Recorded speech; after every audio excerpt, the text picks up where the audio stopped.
You, ladies and gentlemen, interfered with the United States of America 2020 presidential election, knowingly and willingly. That's the bad news. It's going to get worse, because this is the investigation part. Later comes the arrest part.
Yo, good to see everybody. Political Hub, Elliot, Mr. K, Squidman, Wallen.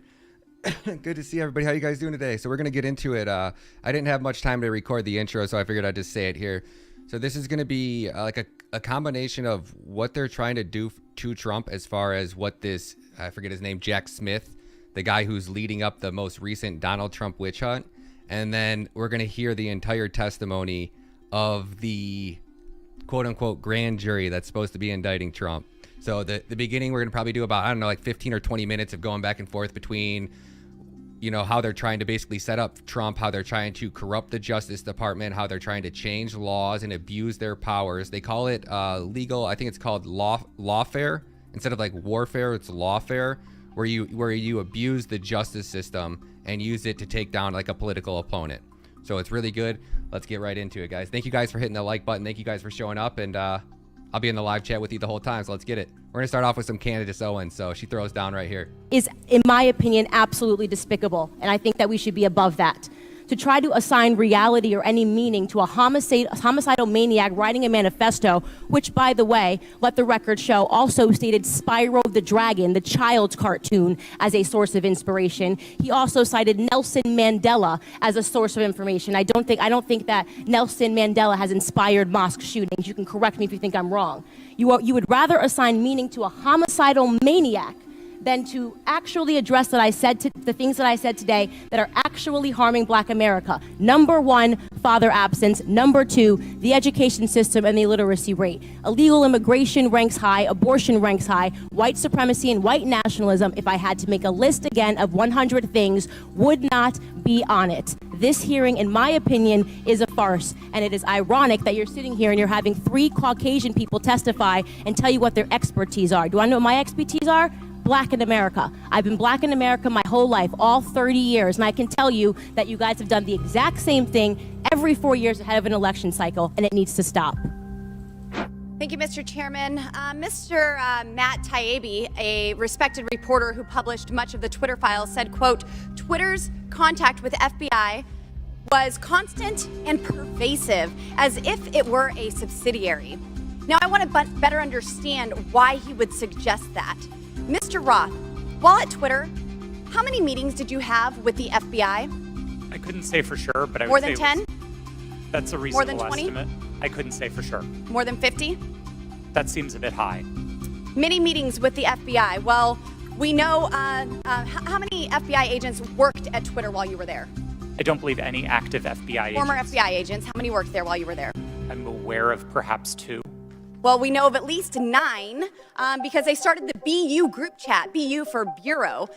Now, Mr. Roth, did the FBI ever ask you to share information like users' communication data without going through proper legal channels? No, they did not, and I would have refused if they had. That's correct. I see that you denied Agent Chan's request for access to Twitter's data feed. What's sick isn't that you would deny it, it's that the FBI would even ask you for the private data of American citizens without going through legal channels of the law. Now, I want to remind you, Mr. Roth, that you are under oath. Did the FBI ever ask you to do anything that was illegal or questionably legal? I'm not a lawyer, but certainly not to the best of my recollection or knowledge. Now, from the hearing that I've been a part of today, it's almost impossible to tell where the FBI ends and where Twitter begins. We have Mr. Baker here, a former FBI agent, and there seems to be a revolving door between the FBI and Twitter itself. Even Mr. Baker said that there was no collusion with the federal government and Twitter, but Mr. Baker, that's you. You are the collusion between the federal government and the FBI. And now with it, this is such a problem because we're seeing censorship all over. Mr. Roth, Miss Gaddy, did either of you approve the shadow banning of my account at Lauren Boebert? Yes or no? No, I did not. Not to the best of my recollection. Well, let me refresh your memory, because on March 12th, 2021, and Mr. Roth, I know you looked at it because Fascist Twitter 1.0 had a public interest exceptions policy, which means for members of Congress to be shadow banned, it had to go before you, Mr. Roth. So I'll ask again, did you shadow ban my account? Yes or no? Again, not to the best of my recollection. So the answer is, Mr. Roth, yes, you did. I found out last night from Twitter staff that you suppressed my account for this tweet. It's a freaking joke about Hillary Clinton being angry that she couldn't rig her election. It's a joke. So maybe there does need to be a rematch. I mean, obviously, I can beat him again. But in response, being the sinister overlords that you all are, you placed a 90-day account filter so I could not be found. And now we see here that Twitter staff said the visibility filter on my account excluded me from top searches, prevented notifications for non-followers, and much more. This is considered an aggressive visibility filter. You silenced members of Congress from communicating with their constituents. You silenced me from communicating with the American people over a freaking joke. Now, who the hell do you think that you are? Election interference? Yeah, I would say that that was taking place because of you four sitting here. The Hunter Biden laptop story was suppressed. A sitting member of Congress was suppressed. A sitting president was banned from Twitter. You know, I bet that Putin is sitting in the Kremlin wishing he had as much election interference as you four here today. We've heard about threats to democracy. Well, what about shutting down a duly elected member of Congress? This is fundamental to our nation's governance, and you all attacked that very foundation. 230 protections? Well, those are for publishers, not for editors. And it's clear you were not acting as publishers, you were acting as editors. And Mr. Chairman, I think it's far past time that we remove 230 protections for big tech platforms who are abusing this protection. And let me just say, I'm not angry for myself. I'm not angry because I was silenced. Citizens, you will elect me. I will be your leader. I can reach out to Elon and to his staff, and I can see what's happened. And I can sit here today and hold you all in account. I am angry for the millions of Americans who were silenced because of your decisions, because of your actions, because of your collusion with the federal government. They can't reach out to Elon. They can't sit here today and hold you into account. We don't know where the FBI ends and Twitter begins. But I do want to thank Mr. Elon Chairman, Musk we're over for 17 firing seconds. you four and saving free speech and even Twitter. Mr. Chairman, I yield. And let me just say, this is directed to the activist bitches supporting bitches. Did you personally want to hear from the former president? I wanted to hear from the former president. Honestly, I kind of wanted to subpoena the former president because I got to swear everybody in. And so I thought it'd be really cool to get 60 seconds with President Trump of me looking at him and being like, do you solemnly swear? And me getting to swear him in. I kind of just thought that would be an awesome moment. The title is Prosecutors Seek Trump Lawyers' Testimony Suggesting Evidence of Crime.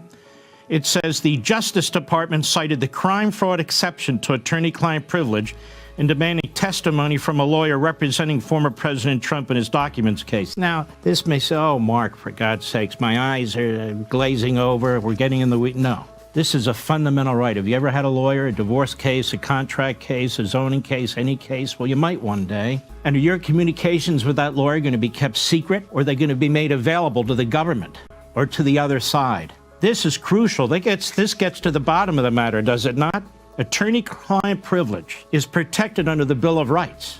It's part of due process. Due process. You can't have due process without having attorney-client privilege. That is, your conversations with your attorney are private. Attorney-client privilege is the oldest privilege recognized by Anglo-American jurisprudence. In fact, Is how many people are in trouble here? What can you tell us about how many people you recommended as a group to face indictments?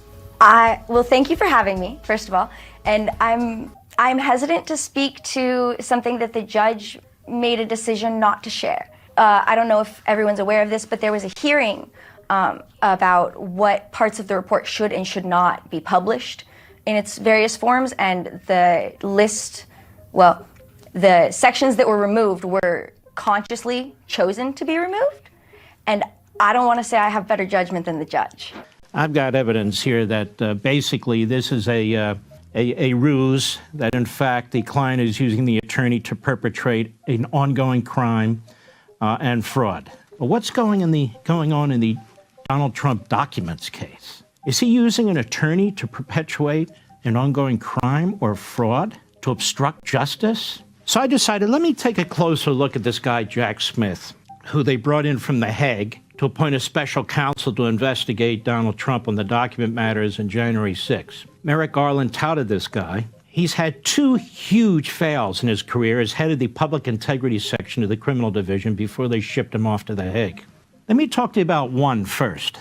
This is the case that involved, and you may remember him, the senator from North Carolina, presidential candidate John Edwards. And very, very briefly, you might recall that he accepted donations of maybe $1 million total, $500,000, something like that from donors. And he used that money to take care of a girlfriend he had who'd gotten pregnant, to put her up in an apartment and pretty much cover up what was taking place through the presidential election. Well, in any event, long story short, Jack Smith decided to prosecute him, a violation of the federal election code. That money wasn't reported, the money violated limits, and on and on and on. Well, the jury found Mr. Edwards innocent, among other reasons, because Mr. Edwards said he relied on advice of counsel. And this kind of a violation requires specific knowledge that you intend to commit a crime. Well, if you're relying on advice of counsel, and counsel says, according to Edwards, that he was free to do this, it's kind of hard to convict somebody then of a specific intent crime when he relied on counsel.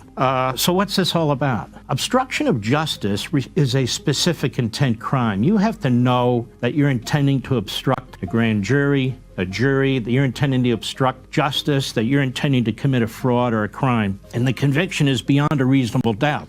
So what's going on here? Well, Jack Smith lost that case. And now he's trying to pierce the attorney-client privilege, this solemn privilege that you and I have. So we can consult an attorney and say, I made a mistake, I did this, or, this guy's coming after me for this, and, here are my notes on that. You have to be able to prepare a defense. Why? Because otherwise you can't have a fair trial. Remember what you're up against. The prosecutor, particularly in the federal government, has endless resources, has all kinds of evidentiary things that they can do. You have to be able to defend yourself. The Constitution is set up that way. The Bill of Rights are set up that way. That's totally understandable. Would you say, when it comes to, there are indictments recommended, of course. Is it more than 12 people? Is it more than 20 people? I think if you look at the page numbers of the report, there's about 6 pages in the middle that got cut out. Allow for spacing. It's not a short list. Not a short list. More, when it comes to 75 witnesses, it's not, I assume, of course, it's not 75 people. Would you characterize it as 20-ish people? I can't say I counted. Okay. More than a dozen, though, I think I'd heard you say in another interview? I believe so. That's probably a good assumption. The name that everyone wants to know about is former President Trump. Of course. Did you recommend charges against Donald Trump? I really don't want to share something that the judge made a conscious decision not to share. I will tell you that it was a process where we heard his name a lot. We definitely heard a lot about former President Trump, and we definitely discussed him a lot in the room.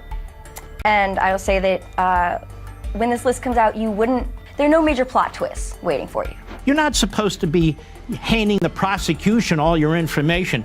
Here's why I'm guilty. Well, then there's no point in having attorney-client privilege if that veil, as I call it, can be pierced from time to time or even often. So this is what this prosecutor is trying to do with Donald Trump. Now, what am I talking about? According to this news story, it was leaked to them, this Jack Smith, the special counsel, has gone to a federal judge who was appointed by Barack Obama to say this privilege that Donald Trump is using, that the lawyer is using, we've called this lawyer in before, Evan Cochran, and he's claimed attorney-client privilege. This privilege is simply being asserted to cover up ongoing obstruction, ongoing criminal activity. So why is Smith doing that? Because he got burned in the Edwards trial. And so he's figuring, let me get ahead of the curve and let me get access to what this lawyer, Cochran, and Trump have talked about, and I will use the crime fraud exception. Ladies and gentlemen, this is an abuse of the crime fraud exception to the attorney-client privilege. He has no evidence whatsoever, even though the filing is in secret in front of a judge, of what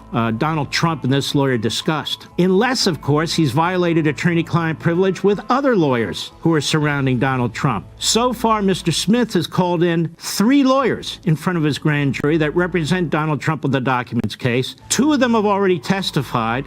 And Mr. Cochran, who's one of his lead lawyers, a former federal prosecutor himself, he has asserted attorney-client privilege.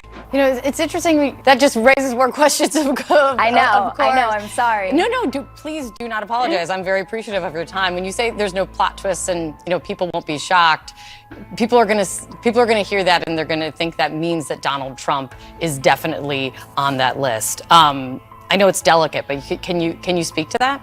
I can't. Well, I might be able to, according to instructions, but I don't want to. I don't want to speak out on something that the judge, like I said, consciously chose not to release at this point. I don't know if I would interfere with the DA's investigations. I don't know if I would interfere with procedures in some way. I very much do not want to cross that line. But in your view, people will not be surprised when they see the list of names to come out who you recommended to face indictment. Especially if they've been following the investigation, I can't see it being a shocker.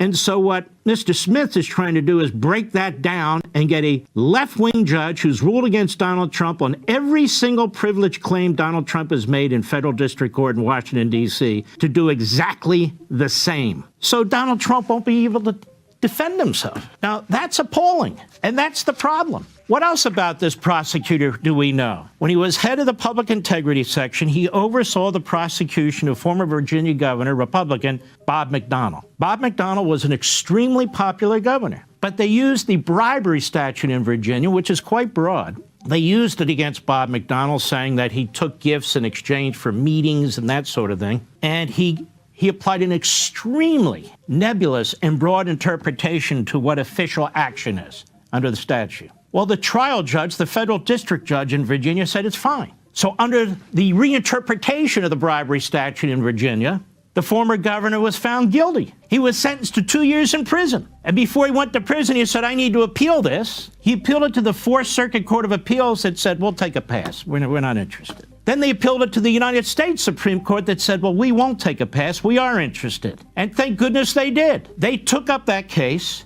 And you know what they found? They found that Mr. Smith's reinterpretation of corruption in the bribery statute, the quote-unquote official act language, was way too aggressive, was way too broad. And there were 8 justices, as I recall at the time. Every single one of them voted in the majority the decision written by Chief Justice Roberts, reversing the case, remanding it back to the Fourth Circuit, leaving it up to the Department of Justice if they wanted to retry or drop the case. And the Department of Justice dropped the case. Why? Because they didn't have a case. But for Mr. Smith and his interpretation of a statute that was so wildly out of control.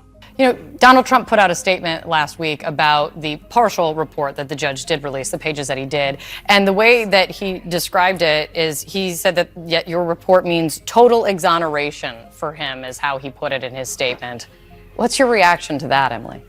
I did see that today, which was fascinating. I'm not positive he read the right document. But I will say that if what he was talking about was our statement where we indicated that there was no evidence of widespread fraud or widespread vote fraud in the Georgia 2020 election, that might have been what he meant.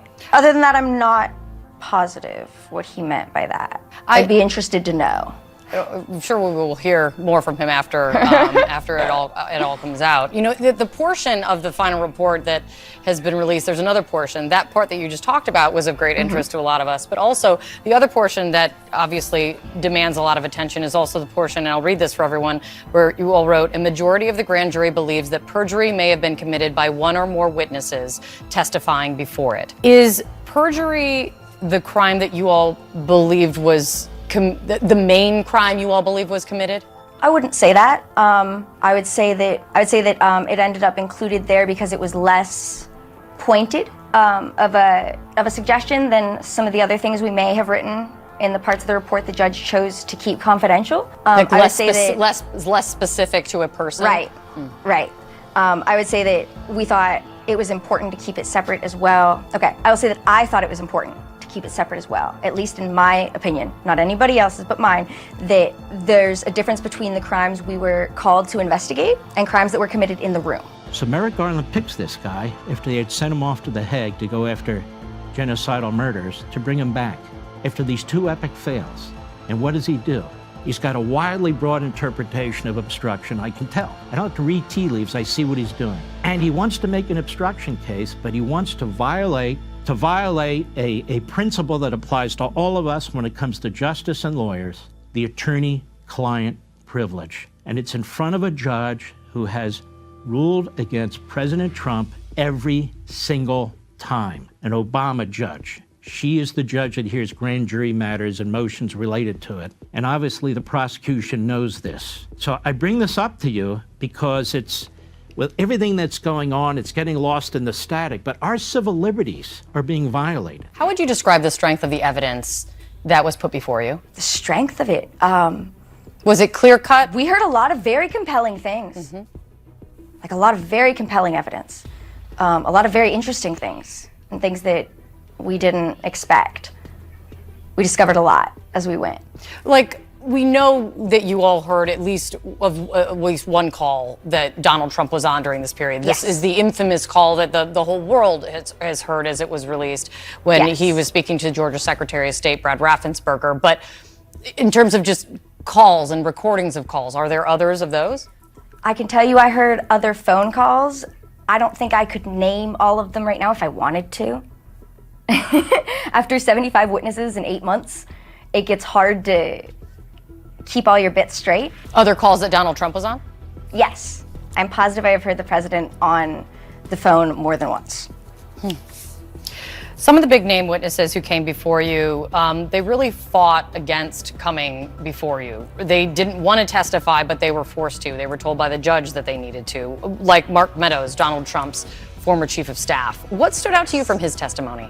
Mr. Meadows didn't share very much at all and was not very willing to speak on much of anything. He asserted his rights under the Fifth Amendment and under executive privilege, which he absolutely had the right to do. And that was pretty much that. You know, this wasn't just a few days of jury duty. I've been kind of thinking about this as we were going to speak today. I mean, this was more than 7 months of your life and dealing with one of the most closely scrutinized investigations in recent political history. What is your lasting impression of this process, Emily? I've loved being a part of this process. I think it's amazing to actually be able to be a part of this process for once. I think it's a privilege to be able to actually be a part of the system for once and making it work. This has been fascinating to get this peek into the world of like politics and of all these different, of government and of all these different things and, you know, have the curtain lifted just a little bit. I've done some dumb things and I'll do dumb things again. And let us peek in as regular people has been amazing, and I'm so glad that I did it. And so after that, when it's all said and done and the DA makes her final decision on charging, what do you say to people who question your findings or want to say that your investigation, what you all were doing in that room, was influenced by politics? I think that's the opposite. I think that by choosing to have a grand jury, by choosing to impanel regular people, they very specifically chose to avoid politics, to take bias out of the question. Did you personally want to hear from the former president? I wanted to hear from the former president, but honestly, I kind of wanted to subpoena the former president because I got to swear everybody in. And so I thought it'd be really cool to get 60 seconds with President Trump of me looking at him and being like, do you solemnly swear? And me getting to swear him in. I kind of just thought that would be an awesome moment. Because they chose to get, instead of anyone else, they chose to get 16 random people. They could have gotten, you know, if they had wanted someone who was just going to support their opinions, they could have gone and hired a bunch of legal experts. There were all kinds of choices that could have been made there.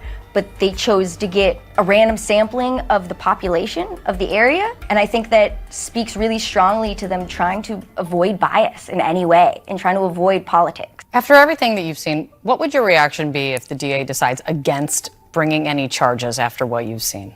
We choose truth over facts. I will be sad if nothing happens. Like that's about my only request there is for something to happen. I don't necessarily know what it is. I'm not the legal expert. I'm not the judge. I'm not the lawyers, but I will be frustrated if nothing happens. This was too much information, too much of my time, too much of everyone's time, too much of their time, too much argument in court about getting people to appear before us. There was just too much for this to just be, oh, okay, we're good, bye. And if it was just a perjury charge, or perjury charges, would that be acceptable to you? That's fine. I will be happy as long as something happens. You know, Emily, the political environment has become more dangerous. There are so many examples of that, and look no further than the violence we saw on the Capitol attack on January 6th. Now, with your name and your face out there and connected to such a high-profile investigation involving Donald Trump, are you worried about your safety? I'm not. That's the jury, the people that are, quote-unquote, running this investigation into Trump. You really trust what this girl just said? You really trust any of them to actually do what's right for this country? I'm not apologizing for Mr. Putin, you understand, but just a glance fleetingly back at the history of the last 30 years or so. You could have done better. You could have followed President Gorbachev's lead in 1989. You could have kept Secretary of State Baker's promise not to advance NATO 1 yard closer to the Russian border than the eastern extremities of a reunited Germany. You could have responded to President Putin's overtures in his famous 10th of February 2007 speech at the Security Conference in Munich, and shepherded us all towards a much, much safer Europe. Or, in 2008, you could have chosen not to expand NATO eastwards. Or, in 2014, you could have refrained from engineering the illegal maiden coup d'etat in Ukraine. Or, in 2019, you could have supported the Minsk Accords. Now we're told by Angela Merkel they were just a ruse to buy time to arm Ukraine for the war that you were engineering. Secretary, what do you have to say? Hi, how are you? Good. Jenny here at the Daily Caller News Foundation. What do you have to say to the folks in Ohio, East Palestine, who are suffering right now? Well, I'd refer you to about a dozen interviews I've given today, and if you'd like to arrange a conversation, be sure to reach out to our press office, but I can have that conversation with you. Just walk You down don't the have a street message here. for them? I do, and I shared it with the press many times today. I'd refer you to those comments. Would you mind sharing it with us? No, I'm going to refer you to the comments that I made to the press because right now I'm taking some personal time and I'm walking down the street. Are you going down there? What's that? Are you going down there at all? Yeah, I am. When are you going? I'll share that when I'm ready. Okay, not talking on thank the you. street.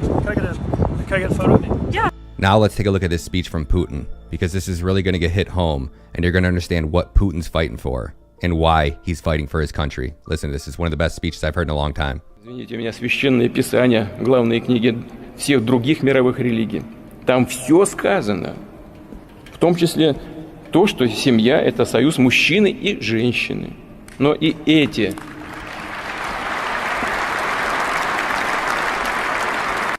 и здесь опять лгут постоянно. извращают исторические факты, не прекращают нападки на нашу культуру, на русскую православную церковь, другие традиционные религиозные организации нашей страны. Посмотрите, что они делают со своими собственными народами.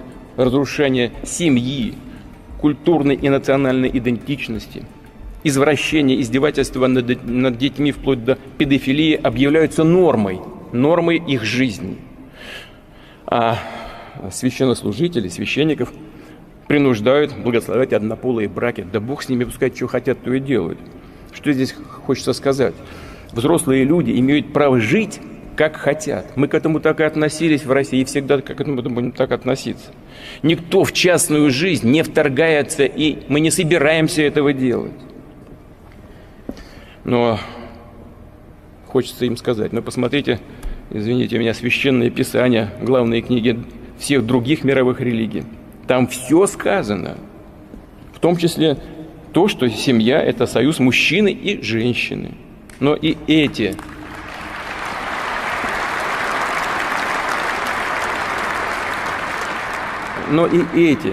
священные тексты подвергаются сейчас сомнению. Но вот, как стало известно, англиканская церковь, например, планирует, правда, пока только еще, рассмотреть идею гендерно-нейтрального Бога. Что скажешь? Прости, Господи, не ведают, что творят.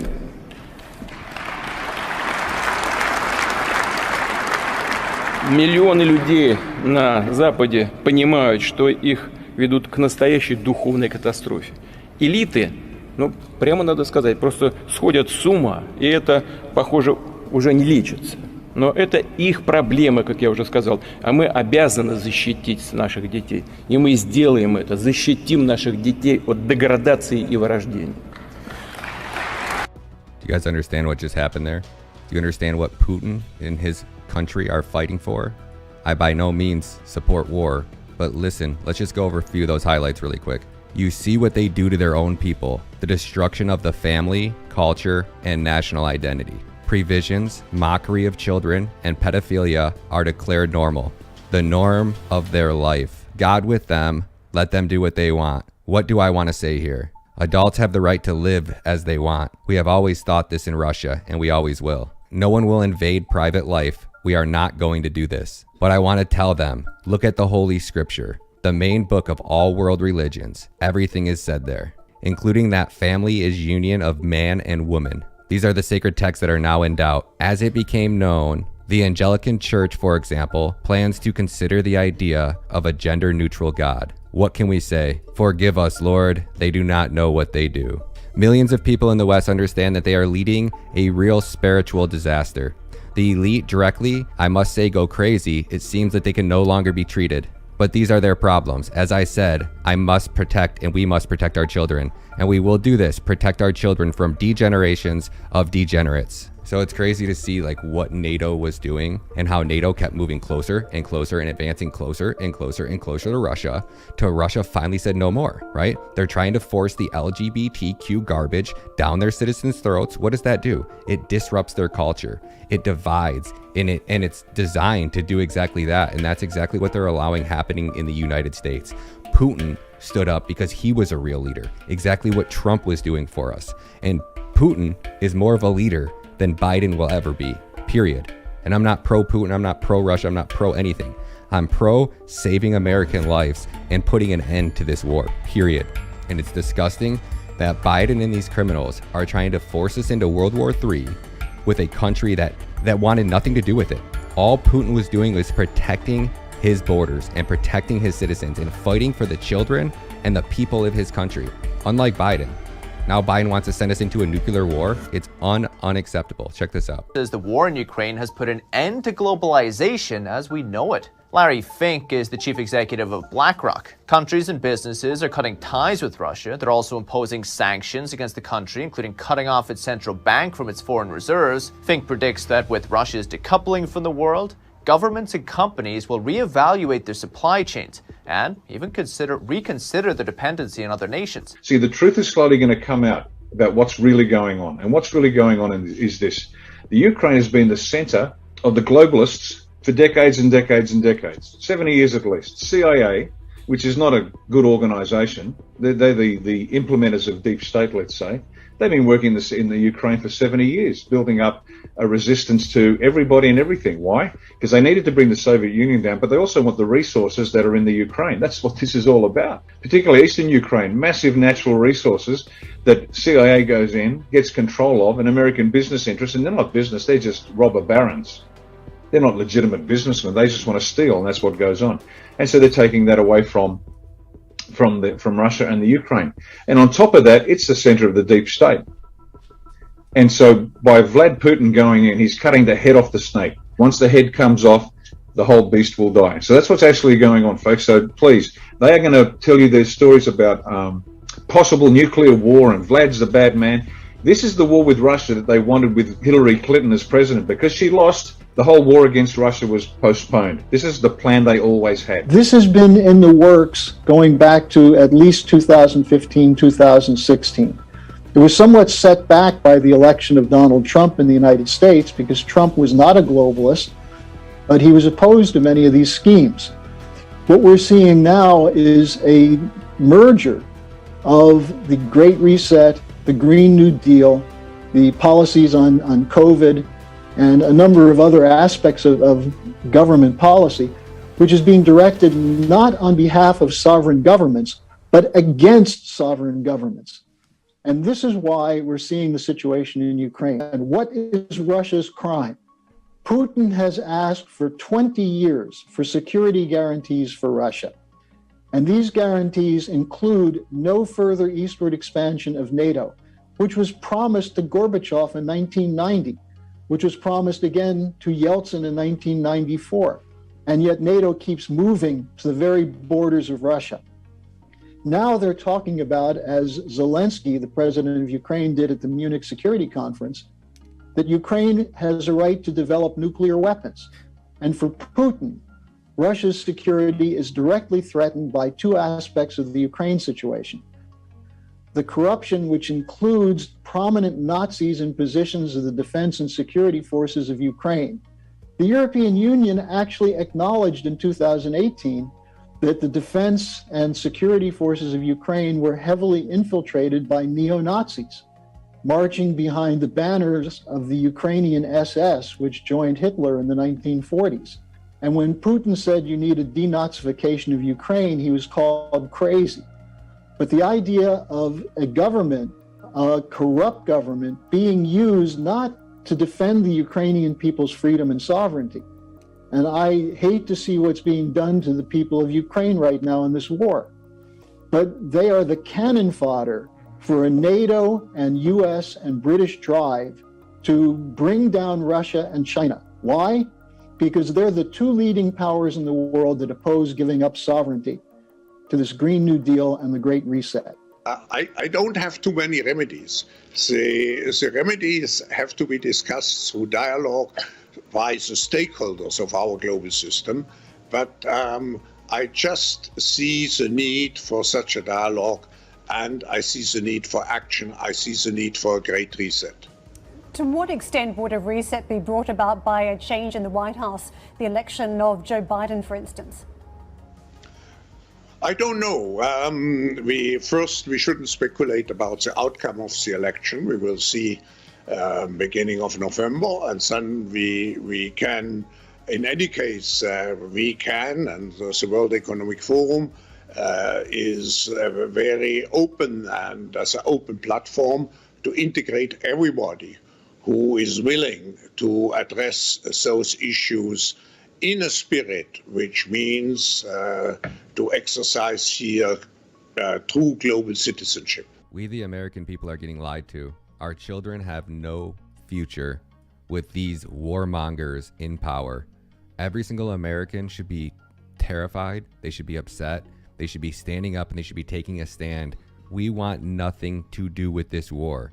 And you can see the type of people in Ukraine that Putin is fighting against. These are not good people. These are not innocent civilians. These are warmongering Nazis that are trying to dethrone and destroy the livelihood and the way of life of the Russian people. Vladimir Putin did not move closer to NATO.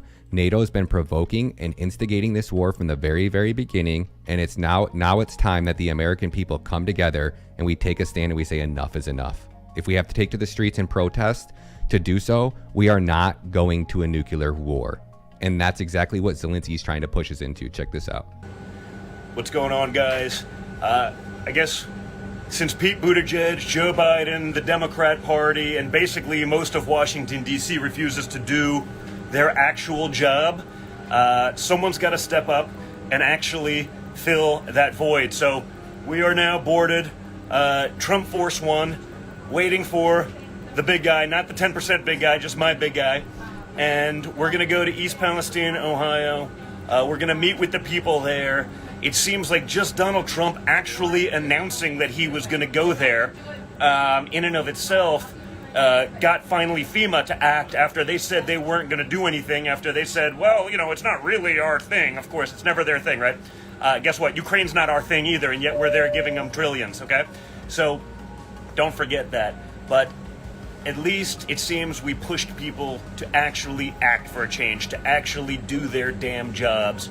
And that's awesome. So we're going to be heading over there, speaking to the people, hopefully force the people in government to finally act, because if our leaders refuse to step up, someone's got to step up and actually fill that void and lead. So I'm glad my father's that guy. It's going to be exciting. Looking forward to seeing what's going on. And again, looking forward just to being part of, you know, forcing people into action. You saw Pete Buttigieg down. Well, I wish people would have known how strongly I felt. Yeah, Pete, you felt so strongly you haven't been there in 2 weeks since the accident. So strongly you were on a walk last night in D.C. With your husband, and it was beautiful, and you really hated to be interrupted by a reporter asking you questions about why you're not doing your damn job. That's how strongly you felt. You're full of it. Okay, give me a break. What losers these people are. They couldn't care less about you. They couldn't give a crap. And if you don't see that yet, folks, you haven't been watching. So while Joe Biden's giving away your taxpayer dollars and billions to Ukraine, Donald Trump's going to step up and fill that void. Be out there fighting and supporting the American people. Don't forget that. Welcome to Trump Force One, folks. Now, just to show you how proud everybody is and how much Americans and Canadians support each other and the fight for freedom, check this out.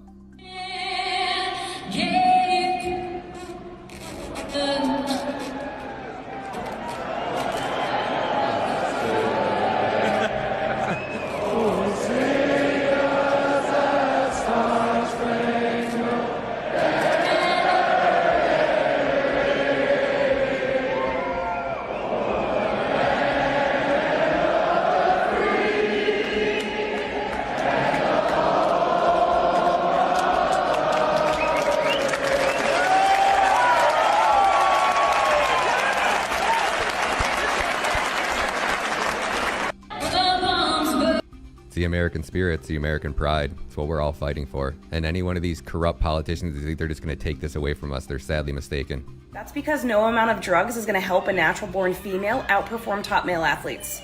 So let's stop playing mental gymnastics and stop allowing men to dominate women's sports.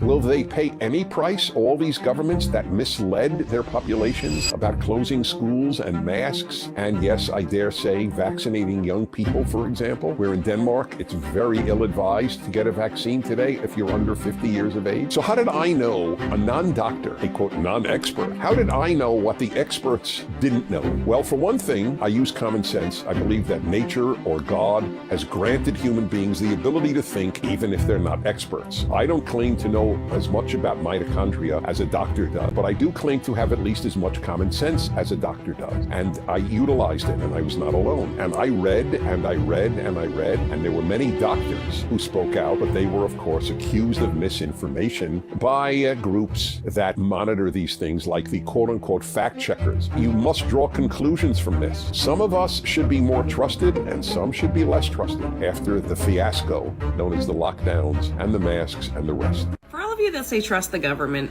riddle me this. You lie to the government, it's considered a felony. The government lies to you, and it's considered politics. Fish in there, there's not a newt, there's not a salamander, there's no frogs, dead snakes. I don't know where the birds all went, but there's We don't see any birds in our place. Do you feel safe? No, I don't. No, I don't feel safe. You know, I think I would be a fool to say that I felt safe right now. My throat's been burning. Breaking news, we can officially say that Joe Biden has visited Kiev, Ukraine, before he's visited East Palestine, Ohio. Now, last week, some people got mad at me for saying that this administration should care more about Ohio than Ukraine. They said, that's a false dichotomy. We can do both. Well, clearly not, because this administration is actively putting resources into Ukraine while ignoring Ohio. And that's now an undeniable fact, which is why I say America first, not Ukraine first. Leave a like if you agree. You compared George Orwell's book on censorship and, of course, manipulation of language and totalitarian control to what is happening with all the censorship in Canada, and they called you a bigot. They might as well call you a tulip. Hello, Dennis. I'm a conservative teen in Canada. Wow, you're lonely. Who lives in a very left-wing area. Anyway, I had to make a presentation about a novel in English class, and I chose 1984 by George Orwell. I compared what was happening in the book to the censorship that is prevalent in our culture today. This was not received well by some of my classmates who called me a bigot, among other things. I've become somewhat of an outcast because of this, and it's gotten to the point where nobody will even go near me. My question is, where do I go from here? What's my next move? Well, if it's any consolation, all good in history has been achieved by the outlier. You're an outlier in your school, and it comes with a price, being an outlier, and that is, you're an outlier. That means that the sheep are not in your corner. I feel for you. I mean, it's hard to believe no one will talk to you. If that's the case, you might want to consider leaving the school. Or if you're willing to put up with it, stay in the school, and you'll have an inoculation against later hurt in life. You will have learned at an early age how to handle attacks and even a degree of loneliness. What I find fascinating in what you described is you compared George Orwell's book on censorship and, of course, manipulation of language and totalitarian control to what is happening with all the censorship in Canada, and they called you a bigot. They might as well call you a tulip. I don't get it. What does that have to do with bigotry? It shows you that they've been brainwashed, your classmates. They don't know how to respond, so they just pick out one of the names. 6 herbs: sexist, intolerant, xenophobic, homophobic, Islamophobic, racist, bigoted. They picked the B word. They probably did the others as well. If it's any consolation, you will ultimately meet like-minded people as you get older and have dear friends who share your commitment to truth and freedom. You're doing well. You must know that. Thank you, President Trump. So we can sit here, but nothing means anything unless we have a valid election. What will we do to change it now? Coming up. I agree. So it's such a great question. It's a question I would ask first all the time because we have to get in. So what we're going to do is, number one, they collect and they harvest ballots. In many places it's illegal, but they do it anyway. We're going to have to get a lot of ballots. And I was always for Election Day voting. But when I watched what happened in Arizona, where the machines were all broken, the machines were broken. A large percentage of those machines were absolutely broken. Kerry Lake had lines so long, and the people couldn't vote because a big percentage of the machines in Republican areas were broken, okay? What we're going to have to do is we're going to have to fight like hell in that day, those few days of the election, and we're going to have to make sure they're not going to steal this election from us. The Republicans were not well represented, and sometimes when they were in Philadelphia and Detroit, they were literally escorted and thrown out of the rooms. We have to fight that there's a minimum, that there should be none, election fraud. It's the biggest problem we have. Once we're in, we can change it to paper ballots. same-day voting, voter ID, and be done, okay? You know, France had a big problem. They had a huge problem with the whole thing for years, and they went back to paper ballots and they went to same-day voting. They just had an election, 36 million votes. It was over by 10:30 in the evening, and there were no complaints. And that's what we have to do, okay? But we have to be in office to do it. You can't do it because the Democrats do not want to do it. See, I happen to think that their policies are so bad. What do? They want high taxes. The education, they're destroying our children. They want borders where we're being invaded by millions and millions of people, and many of those people come out of prisons and they come out of mental institutions, and they're bad people. Many of them are bad people. When you hear the different, and they want, think of it. They want to raise your taxes. Everything they have, it's April Fool's, everything they have is bad. I happen to think that if they didn't cheat in elections, they could never win an election. Who's going to win? Who's going to win an election with open borders? Who's going to win an election? We want no voter ID. Remember this, they did a poll among Democrats, and it voted 84% that they wanted voter ID. The Democrats, not the leaders, they want 100% no voter ID. So you can't get voter ID because they want to cheat. There's only one reason you don't want voter ID, and that's because you want to cheat. But if we get in office, one of the early things, I have to be honest, I'm going to clean up the border. We're going to get the criminals out of this country. We're going to do a lot of things. But one of the early things we're going to do is same-day voting, paper ballots, voter ID. Now, one thing I have to say, very important, again, and I said it before, and I'll say it again because I don't know, I don't see any action, although Alabama has actually is doing this and has done it, but I don't see any action on same-day voting, voter ID, and paper ballots by Republican governors. So Republican governors, get your asses out there and get it done, okay? So we have a man who identifies as a woman, who's dating another man who identifies as a woman, and I guess that makes them lesbians, guys? Is that how that works? Is that woke math?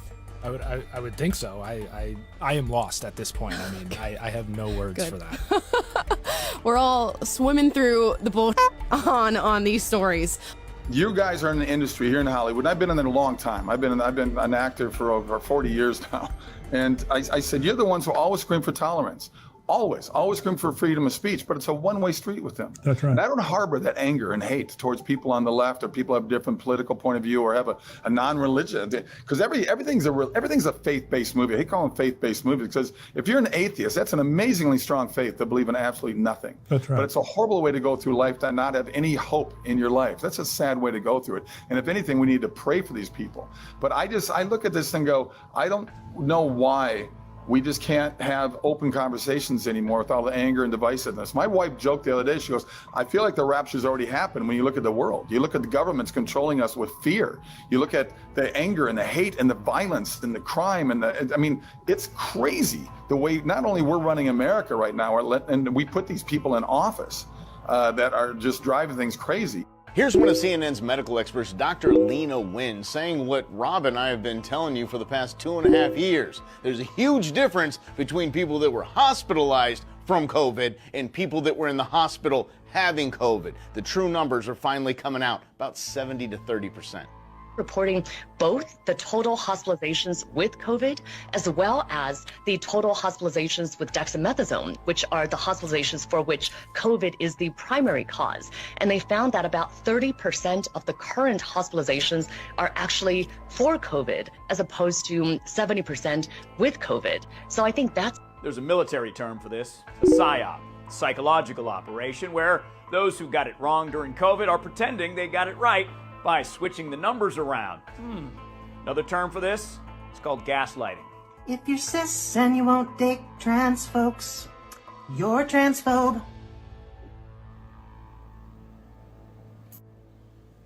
It's called sexual preference, not gender preference. Do you want to be the first millionaire in your family?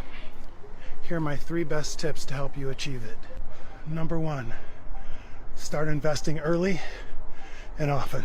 And don't listen to the fake gurus that tell you need 20 to 50 grand to get started. That's just bullshit. Find a way to save $50 to $100 a week starting out and let compounding do the rest. And number 2, you have to change your mindset.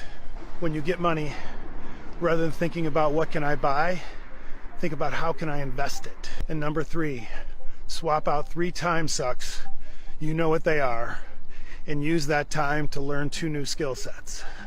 If you do this for 3 to 6 months, you can easily add 2 more income streams and you'll be on your way. All right. Nearly 1 in 3 high school girls reported in 2021 that they were seriously considering suicide, up nearly 60% from just a decade ago, according to new findings from the Centers for Disease Control and Prevention. 1 in 3 high school girls 2 years ago considered committing suicide. That's very high if that's true. I do believe that a vast number of young people in my country are in bad shape. This bad shape was completely induced by ideology, specifically by the progressives, the left, the woke, whatever you want to call them. As I have noted on many occasions, everything that gives life joy has been removed, virtually everything, if not everything, from young people. Where should I begin? How is God and religion? I know that if you're a secular person, you think that that's irrelevant, but it's obviously not. Religious kids are way happier than secular kids. That's one example. They've been given no belief actually in anything positive, like their own country. Basically, they were told this, as I've told you many times: your past is awful and your future is awful. That would depress me if I were a kid. As an American kid, oh, my past is just racist, hate-filled, imperialist, colonialist, white supremacist, and my future is death at the hands of climate change. Well, that'll do it. Add that to the no religion in their lives, no God, no religion. How about no patriotism, no love of country? That's a very big deal in a lot of young people's lives. Oh, I forgot. And not only that, young girl, you may not even be a girl. You may be a boy. The Russian army is at NATO's doorstep is because NATO has expanded rather than the Russians expanding. That, in other words, NATO has moved closer to Russia rather than Russia moving closer to NATO. Is that not an accurate way to look at this? I think that's the way President Putin probably looks at it. It's certainly not the way that we look at it. You don't think that NATO has expanded eastward toward Russia? NATO has expanded, okay. and the expansion has been a good thing for... So the reason that the Russian army is at NATO's doorstep is not the fault of the Russian army, it's not the Russian army that's done it. It's NATO has moved closer to move I'm pretty east. sure it wasn't NATO who was ordering, upwards of 15 battalion tactical groups to within 10 kilometers of the border with Ukraine. And I'm pretty sure it wasn't NATO who put little green men inside Ukraine to destabilize eastern states. I'm pretty sure that Ukraine is not a member of NATO. So unless that's changed... It's not changed, but I'm pretty sure the movement by Russia is Russia's decision. If NATO has moved east, the reason that the Russian army is closer or on NATO's doorstep is because NATO moved. NATO is not an anti-Russia alliance. NATO is a security alliance. Unfortunately, for 50 years, it was an anti-Soviet alliance. So do you not understand it? So do you not understand how, or can you not even see how the Russians would perceive it as a threat? And the fact that it keeps getting closer to their border, while their troops, I mean, the places where their troops are, you say their troops are, and may have been in Ukraine and Georgia, are not NATO members. I'm not going to pretend to know what goes in President Putin's mind or Russian military commanders. I mean, I barely got a history degree at the University of South Florida. What I can tell you is that NATO is a defensive alliance. It remains a defensive alliance. Fair enough, but it has moved east, correct? I mean, that's just a fact. It has expanded, absolutely. Right, exactly. But there's no reason for anybody to think the expansion is a hostile or threatening move. And we've been saying that throughout the last 15 years, man. You're moving closer to Russia. You're blaming the Russians for being close to NATO. No. That's exactly what Hagel's We're blaming the Russians for violating the territorial integrity of Ukraine and destabilizing the security situation inside Which is not a NATO Europe. member. Which is not a NATO. I see other countries feel threatened. So can you see exactly what's happening here? Russia The United States made agreements with Russia that NATO would never move closer to Russia. The U.S. broke those treaties, not Russia. And then NATO continued to move closer and closer and closer to Russia until Russia said, no, we're not doing this. You're not going to force your LGBTQ nonsense down our throat. You're not going to try to invade our country. You're not going to put nuclear weapons on the border of Russia. This is not happening, period. And you can't blame Russia for it. You can't blame Russia for protecting their country and protecting their citizens for exactly what's happening in the United States today, period. That's exactly what Trump was doing. And that's exactly why the deep state had to remove Trump from office immediately to force their agenda, their Green New Deal agenda, down our throat. And I'm so glad that all the citizens are waking up and seeing exactly what's going on here, because our country can't take much more of this, guys. It really can't. We have to fight for our children's future, or they're not going to have one. Of course, not responsible for the words of somebody writing that document. But I do think that laughing at it is a real problem, because these are real families that are impacted by this violence. And I think our efforts towards talking about this have to start from a place of mutual respect, which is what I've heard from this side of the table. Now, the reason we don't have those numbers, I want those numbers as much as you do. But to say the numbers don't show something is simply not supported by the data. Okay, and I have 38 seconds left, Ms. Mulligan, if you want to respond within that time. The only thing I would add is that it's in the name. Terrorism, domestic terrorism, it terrorizes us. It terrorizes us in our homes. It terrorizes us in our schools.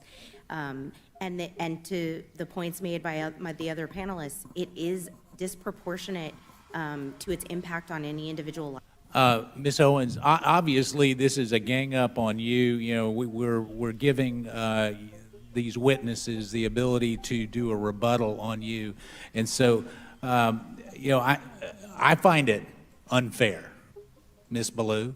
I mean, you know, candidly, for you to show mutual respect and then you to go after Ms. Owens, it's not appropriate. So, Ms. Owens, you can have 4 minutes and 34 seconds to respond. However, yield for a second. I'll yield. Thank you. I believe, Ms. Owens, when you used the word hilarious, it was referencing the fact that no one had asked you a question. It wasn't to the subject matter of the hearing. Is that right? That is correct. And to have another witness insinuate something that is not accurate is just not appropriate, Mr. Chairman, for how witnesses are supposed to behave in front of this committee. I also think you didn't say it doesn't matter about the subject matter of today's hearing. You said there are other subjects that matter as well, and maybe we should spend some time on those. Is that accurate? That is correct, and they matter much, much, much, much more. And I have said that. I said that in my opening, and I will say it again. You know that white supremacy and white nationalism ranks nowhere near the top of the issues that are facing Black America.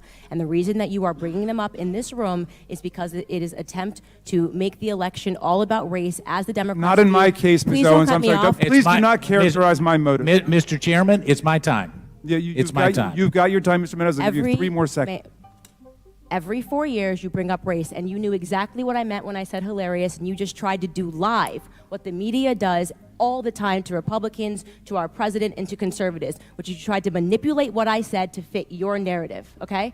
I was not referring to the subject matter that is hilarious. I said it's hilarious that we are sitting in this room today, and I've got 2 doctors and a missus, and nobody can give us real numbers that we can respond to so we can assess how big of a threat this is. Because you know that it is not as big of a threat as you are trying to make it out to be, so that you can manipulate. And the audacity of you to bring up the Christchurch shooting manifesto and make it seem as if I laughed at people that were slaughtered by a homicidal maniac is, in my opinion, absolutely despicable. And I think that we should be above that. To try to assign reality or any meaning to a homicidal maniac writing a manifesto, which, by the way, let the record show, also stated Spyro the Dragon, the child's cartoon, as a source of inspiration. He also cited Nelson Mandela as a source of information. I don't think that Nelson Mandela has inspired mosque shootings. You can correct me if you think I'm wrong. You would rather assign meaning to a homicidal maniac than to actually address the things that I said today that are actually harming Black America. Number 1, father absence. Number 2, the education system and the illiteracy rate. Illegal immigration ranks high, abortion ranks high, white supremacy and white nationalism, if I had to make a list again of 100 things, would not be on it. This hearing, in my opinion, is a farce, and it is ironic that you're sitting here and you're having 3 Caucasian people testify and tell you what their expertise are. Do I know what my expertise are? black in America. I've been black in America my whole life, all 30 years, and I can tell you that you guys have done the exact same thing every 4 years ahead of an election cycle, and it needs to stop. I'll yield back. Thank you, Mr. Meadows. And now As I said, he is assuming that black people will not go pursue the full 2-hour clip.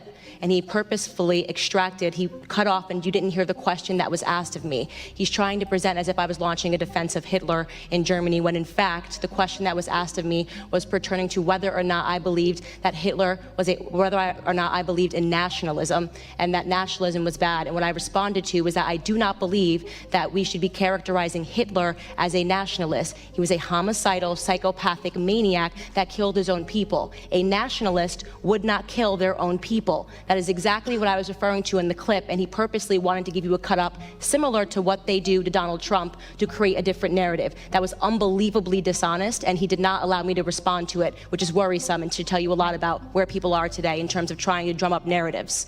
By the way, I would like to also add that I work for Prager University, which is run by an Orthodox Jew. Not a single Democrat showed up to the embassy opening in Jerusalem. I sat on a plane for 18 hours to make sure that I was there. I'm deeply offended by the insinuation of revealing that clip without the question that was asked of me. But I believe the legacy and the ancestry of black Americans is being insulted every single day. I will not pretend to be a victim in this country, and I know that that makes many people on the left uncomfortable. And Democrats on the House Judiciary Committee were extremely uncomfortable as Candace Owens just slashed at the narratives of the people like Nadler and Ted Lieu. In fact, when C-SPAN tweeted out the video of the confrontation with Lieu, it racked up 4.47 million views in less than 24 hours. It's a Twitter record for that network. Joining me now in her first interview since the explosive hearing is Candace Owens herself. She's the comms director for Turning Point USA, and Leo Terrell, civil rights attorney. We have both sides represented here tonight. Candace, why do you think that your moment, and I watched it from beginning to end, has drawn such attention, and what has been the reaction to you personally since? Well, I think it drew attention for a lot of reasons. I think in many ways people on the right felt vindicated. And I know that there were a lot of moderate people that came over and realized that what I was talking about were actually real issues in black America. I touched upon the illiteracy rates. 75% of black boys in California not being able to read is a problem in black America. White nationalism, when black on black crime, 90.1% of all homicides against black Americans are performed by other black Americans. The entire hearing, in my opinion, was a hoax. The continued hoax on black America, which comes to us from Democrats who want us ultimately to fail by focusing on something that is not harming us when you look at all of the other issues that we are facing. It's pretty crazy taking a look at like how racist Democrats are. And we talk about Joe Biden being racist versus Republicans and Democrats. And we talk about like people trying to accuse Trump of being racist after listening to everything that Biden has said and how racist that man is. I think we're all starting to see the big picture here. This country is trying to attack whites, and they're trying to get whites to attack blacks and blacks to attack whites, instead of us coming together and standing up against this tyrant government. And it's exactly their playbook. It's so nice to see everybody coming together and seeing us standing together, and it's hope and promise that they want to take away from us. If they can take away our hope, they can destroy us and they can beat us down, so we can never let them take hope from us. And that's exactly what Donald Trump represents. He represents hope. He represents that last breath of fresh air for America. Even listening to the man speak, it makes the hair stand up in your arms, doesn't it? So hopefully you guys are going to come join us. I'm going to be down at CPAC, and I would love to see everybody down at CPAC. If you guys are just going to be there for a few minutes, shoot me a DM on Twitter. I'm always very active on my DMs on Twitter if you guys ever need to reach me. If you guys ever know of any big upcoming events or speeches, I'm having a really hard time knowing when these House committees are and what times and places they're actually taking place, where they're live streaming them at. So if you guys have access and you guys know when these subcommittee and these hearings are going to be, can you guys please send me links or screenshots on Twitter? I'm just a one-man team over here, so it's so hard for me to keep up with all this, but I want to make sure that I'm trying to be live and actually streaming all these hearings and all these committees. So please shoot me some links over on Twitter, and let's keep it rolling. Well, Joe Biden has certainly alienated a lot of the United States. In fact, his popularity has collapsed in every single demographic group that pollsters track, except college-educated women, where he's more popular. Kind of weird. But Biden is down more than 20% among black voters. No one in the Biden administration seems aware this is happening. Here's Pete Buttigieg, for example, shocked to learn it. You do realize, Pete, a lot of black people feel like Democrats have kept no promises since they've been in office. Really? Yes. Reverend Allen said that a million times. Remember that scene in Animal House when they go to the roadhouse late at night? One frat boy goes, "Otis, he loves us." That's the mind of the white liberals. Black people love us. They really think that. It's hilarious. Obviously, no one in the administration is watching the Reverend Al on MSNBC. Here's Sharpton just yesterday. Watch this. They're losing people of color because they really don't get the people of color's life. If you are living in a city, in a neighborhood that is inundated with crime, and you act like that is not an issue, you've already lost me. That is an issue. Yes, we must deal with policing. I've been out front of that. But you cannot ignore when 12-year-old kids who somebody's niece and neighbor is killed, and you act like that's a non-issue because you're too elitist to live on the ground. Many parts of this country, we need gas to go to work. These beltway elitists, these limousine liberals here in New York, don't live in the real world. Oh, so it turns out black people actually don't like being shot to death. Oh, thanks, Reverend Al. Actually telling the truth for once. Candace Owens is the founder of Blexit. She's been saying something like this for a long time, has been attacked for it. She joins us tonight. This, you don't want to overinterpret Al Sharpton on MSNBC, but he's been a pretty faithful water carrier for whatever Democratic administration's in power. This seems a little weird that he's saying this. Certainly, and there's a lot going on here. First and foremost, Pete Buttigieg acting shocked. I completely disregard him all the time. He took a longer maternity leave than I did. I don't take him seriously at all. But Al Sharpton's interesting, and you're correct that we shouldn't misinterpret what he's doing here because he wants us to believe that he's telling the truth, but in reality, what he's trying to do is save whatever clout he has left in Black America. This is actually a signal. It should be a marker for us for how bad things have gotten in Black America, right? Because Al Sharpton used to go around and he lies full time to Black America about their circumstances. Even when he says, oh, out of touch the way Black Americans are living. You too, Al Sharpton. Yeah, you live in a $2.1 million penthouse in the Upper East Side, and that's just one of your homes. You have an over $3 million tax lien last I checked, and you have to be making a ton of money to have a $3 million tax lien. Let's just be very clear on that, right? So he has no idea how Black Americans are living either. But what he's realizing right now is that Black Americans for a long time have followed his lies. They believed his lies. They kept believing that Democrats would make their lives better. Well, suddenly looking around and they're saying, okay, things are actually so devastatingly bad in our community that we will no longer buy the lie that voting for a Democrat is going to make things better. And we have just watched, we listened to you, we voted for Biden and Kamala, and things have gotten progressive, not even progressively worse, embarrassingly worse. I did not even predict that it would get this bad this quickly for Black America. So what he's doing is he's saving his own skin, right? So now he's trying to play the, oh, well, I'm now going to be the peacemaker, the communicator of how Black Americans are feeling. And so we shouldn't misinterpret it. Yes, he is telling the truth, but his motives behind telling the truth is really just to save Al Sharpton's own skin so he can purchase another penthouse. I mean, the only person that I know that has a bigger real estate empire than Al Sharpton is perhaps Black Lives Matter leaders.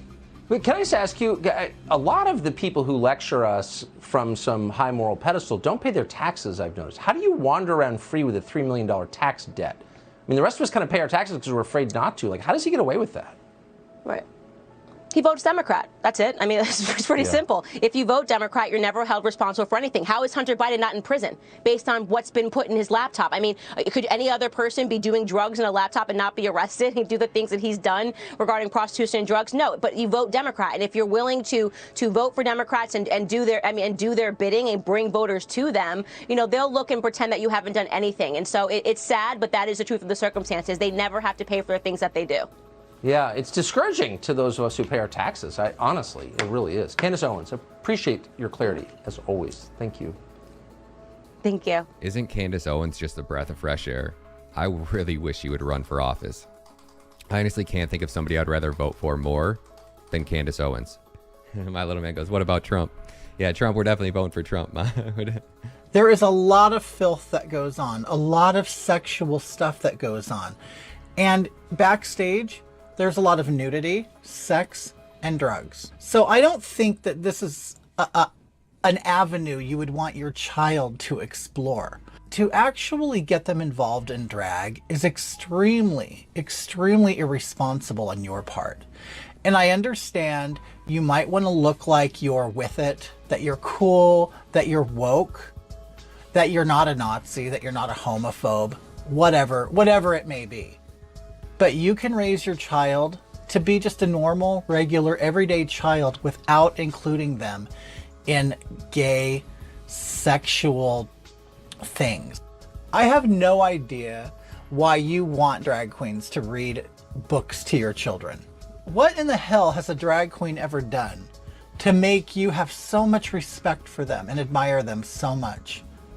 Other than put on makeup and jump on the floor and writhe around and do sexual things on stage. I have absolutely no idea why you would want that to influence your child. Would you want a stripper or a porn star to influence your child? It makes no sense at all. A drag queen performs in a nightclub for adults. There is a lot of filth that goes on, a lot of sexual stuff that goes on. And backstage, there's a lot of nudity, sex, and drugs. So I don't think that this is an avenue you would want your child to explore. To actually get them involved in drag is extremely, extremely irresponsible on your part. And I understand you might want to look like you're with it, that you're cool, that you're woke, that you're not a Nazi, that you're not a homophobe, whatever it may be. But you can raise your child to be just a normal, regular, everyday child without including them in gay, sexual things. I have no idea. My name's Ryan Matta, and I support that message. Only Jesus Christ can give you true peace that surpasses understanding. It's not your meditation. It's not your yoga. Only Jesus Christ can give you true peace that surpasses understanding. It's not your meditation. It's not your yoga. Maybe lost in this whole story is what type of munitions will be used by these Abrams tanks. Remember those depleted uranium munitions that were found in Iraq, which of course maybe led to... Well, on January 25th, the Biden administration announced that it would be sending Abrams tanks to Ukraine, which is an obvious escalation of this war, something that President Biden said would lead to World War III. Apparently, that is out the window. But maybe lost in this whole story is what type of munitions will be used by these Abrams tanks. Remember those depleted uranium munitions that were found in Iraq, which of course maybe led to all sorts of birth defects in Iraq. We're not going to show you the images because they're absolutely horrible, but you can definitely do an internet or a Google search for depleted uranium birth defects Iraq if you want to seek out what those images look like. You'll see what I'm talking about. They're hard to look at.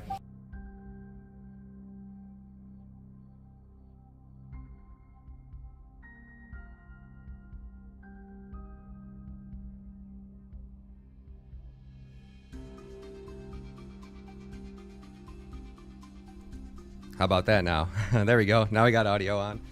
I know the live chat's going to be like, your mic's muted, your mic's muted. Good to see everybody. Yeah, Rick, here he goes. No mic, no mic. Good to see everybody today. So that's the redacted clip. I put that in there in the video yesterday. I don't know why I left it in the end of this one today, but that's on Redacted's YouTube channel. So if you guys want to watch that video, swing over there and show Redacted some love. Probably one of my favorite videos. So let's jump on here and take a look at some of these more clips. So Hunter Biden just failed to turn over the documents in time. So the Hunter Biden investigation, the House is subpoenaing documents, and now he's refusing to turn them over. He's just passed the deadline. So let's take a look at some of these other clips. Train derailment. Residents still very much on edge about the situation. And an attorney representing 9/11 victims says they have every right to be. Listen. And if we have learned anything, it's that the World Trade Center dust taught us that 9/11 didn't end on 9/11. Every single day, at least 2 of my clients is still dying from the 9/11 toxins. If I were giving any advice, I would say wait for the scientists, not the EPA, the independent scientists to tell us that the water and the air is safe. House Oversight Committee Chair, that is, James Kilmer Jones is now. You know, that attorney made a very good point to wait for the scientists, the independent scientists, to test the water and the air. But my question is, why the delay, and such a big delay, 3 weeks to be exact, from Pete Buttigieg? And then we saw yesterday with President Biden calling finally the EPA administrator and the governor of Ohio from Warsaw, not when he was over in the United States. But why has there been such delay from this administration to contact these people and to show face when such an issue is going on with Americans. Yeah, this is unacceptable. I don't believe anyone from the administration would have set foot there had former President Trump not already set foot there, and they saw the appreciation and the desperation from the residents there. Buttigieg should have been there on day one, along with the FEMA director. This should have been treated just like any other national emergency, like a hurricane, a tornado, or whatever. I mean, I can only imagine what the mainstream media would be doing if Donald Trump were president and no one from the Trump administration had bothered to set foot there. The fact that the EPA did not roll in there and every other government agency to try to do everything to stop the spread of those chemicals from getting into the groundwater is unacceptable. It's another example of Joe Biden putting America last. To see Joe Biden in Ukraine trying to continue to spend more tax dollars in Ukraine when we have a national emergency in Ohio is just really bad to see. Yeah, you wonder if Hunter Biden survives this, but in light of everything else that he's somehow made his way through, the White House doesn't seem like it has a proclivity to get rid of somebody despite continuous failing at their job. Speaking of the Bidens, Hunter Biden, let's go to him. Missing the deadline that your committee gave him to hand over documents tied to his foreign business dealings. Did Hunter's attorney give you any reason for completely ignoring your request? You know, they continue to act like they don't understand why the House Oversight Committee would bother to request this information. They know exactly the reason that we're looking into this. They know about the family's influence peddling. They know that this family has crossed the line. They know this family's taken millions and millions of dollars from our adversaries for no good reason. You know, there's no business to justify the millions of dollars that were transferred into the Biden family accounts. This is a concern, especially when you have the documents that were mishandled in Hunter Biden's proximity. We have specific requests. We've been very transparent about these requests. And unfortunately, the Hunter Biden's lawyers continue to delay. I expect another request from the House Oversight Committee, and then I wouldn't be surprised if subpoenas didn't proceed very shortly. So you're going to give him another chance. You're not going to do a subpoena right now. We're doing everything we can by the book to get to the point to where when we do subpoena Hunter Biden's financial information, that the courts will rule in our favor. You have to take steps to make sure that the subpoena wins in court. We're doing everything we can. We unfortunately considered the fact that this family would continue to try to block our investigative efforts. So we're going to make sure every I's dotted and every T's crossed to where when we get to the point to where they are subpoenaed, that subpoena wins in court. I want to get your thoughts on this before we let you go, Congressman. Chinese TikTok, we know, run by the Chinese, permanently banning an American company from its site. The American company is called Mammoth Nation. It connects consumers to American-made products. Just a few moments ago, we talked to a spokesperson for that company. Listen. We stand by the Constitution. We talk about the Constitution. We talk about the values, that have brought us together and made this country so great for so long. So certainly on a platform such as TikTok, that is something that comes into consideration. It makes a whole lot of sense based on who owns and runs that company. I mean, look, Mammoth Nation is an America First company, very pro-military, unabashedly American exceptionalism. That's literally their business model. On the other hand, you have TikTok, basically run by the Chinese Communist Party. Isn't this further proof, Congressman, that Congress itself needs to ban TikTok in the United States of America? Because basically what you're doing, if you're China, you're banning a pro-America company on American soil. Yes, evidence continues to mount that Chinese controlled TikTok continues to put America last. They continue to be hostile to American interests. This is something Congress should take action on immediately. What more evidence do we need in addition to the fact that TikTok has lied to Congress, that TikTok continues to send our data to ByteDance, which is owned by the Chinese Communist Party? Surely to goodness, the Democrats will go along with the Republicans and try to ban TikTok. I applaud the states that have stepped up, the Republican states, and ban TikTok on their government devices, but we need to go further. So I am calling for Congress to try to take action on TikTok. I don't know how much more evidence we need to see that TikTok is, in fact, hostile to American interests. We have to take action on this, and I hope that this is something that Congress will take up when we return next week. Right. I mean, I certainly hope this is something we can see come down the pipe, because when you mentioned that it is banned from government devices, I mean, these kids, especially young kids, they're just a sponge, and it's just infiltrating their minds. So hopefully that it is something that they do take up, because it needs to be done. So these are the situations where everybody's like, what can we do? What can we do? Clips like that where you hear him explaining why we should ban TikTok, pull out your phone, screen record it, and then when you post it on Twitter, tag the politicians in your state, tag your governor, tag your senator, drop those videos on TikTok videos. Anytime there's those woke TikTok videos that we see trending all over, this is what we need to be doing. We need to become so loud that their voices can't silence us. And there's so many of us. Every time that these crooked politicians make a post, we need to be flooding in the comments and just letting them know, like, this is not okay. It's not acceptable. You don't have to be rude or disrespectful or get yourself, deplatformed for what you say, but just let your voice be known. Let it be heard and expose it. Every time they try to tell a lie, fact check their lies and make sure that they're being called out and being held accountable. We just can't sit by and just let them continue to brainwash us without doing something. Yeah. We got to come together. TikTok, what value does TikTok have for any American? Does it benefit you? No. I mean, and even like Mr. Beast was like, on my TikToks, I think I made $10,000 or something like that. So you're talking about somebody as big as Mr. Beast only being able to make $10,000 off his TikToks when he's getting millions and millions of views. It's not adding value to the U.S. economy. It's not helping anybody out. All they're doing is using TikTok to indoctrinate our children. And it wasn't that way when TikTok was mainly a Chinese company and it was a Chinese device. Like even my ex Bree, she was really, really pretty and a model. So like anything she posted was considered sexual. If she was in yoga shorts and doing a dance in yoga shorts, that's what got her account shut down. She had a crop top on in yoga shorts and she got deplatformed because it was too sexual. And now you look at TikTok, now that it's dominating America's social media, they let you post whatever. The wokest, the weirdest, the creepiest shit on TikTok that, 5 years ago, that wasn't okay. It would have never been allowed. And now that they know that they're using TikTok to indoctrinate our children, and most of that content is probably blocked on Chinese versions of TikTok. So I would almost guarantee you that China has a different standard for what the citizens in China can actually view on TikTok versus what citizens in the United States can view on TikTok. And it's absolutely disgusting. And they're using it to indoctrinate our children. So our politicians need to step up and start banning TikTok immediately. And you guys need to be loud about it so they can't forget about you or they can't ignore you. Aska was born in 1974 in the tiny Caribbean nation of Antigua, and by every account, he was an outstanding person. Conrad was the leader of the family, said his brother. We all looked up to him.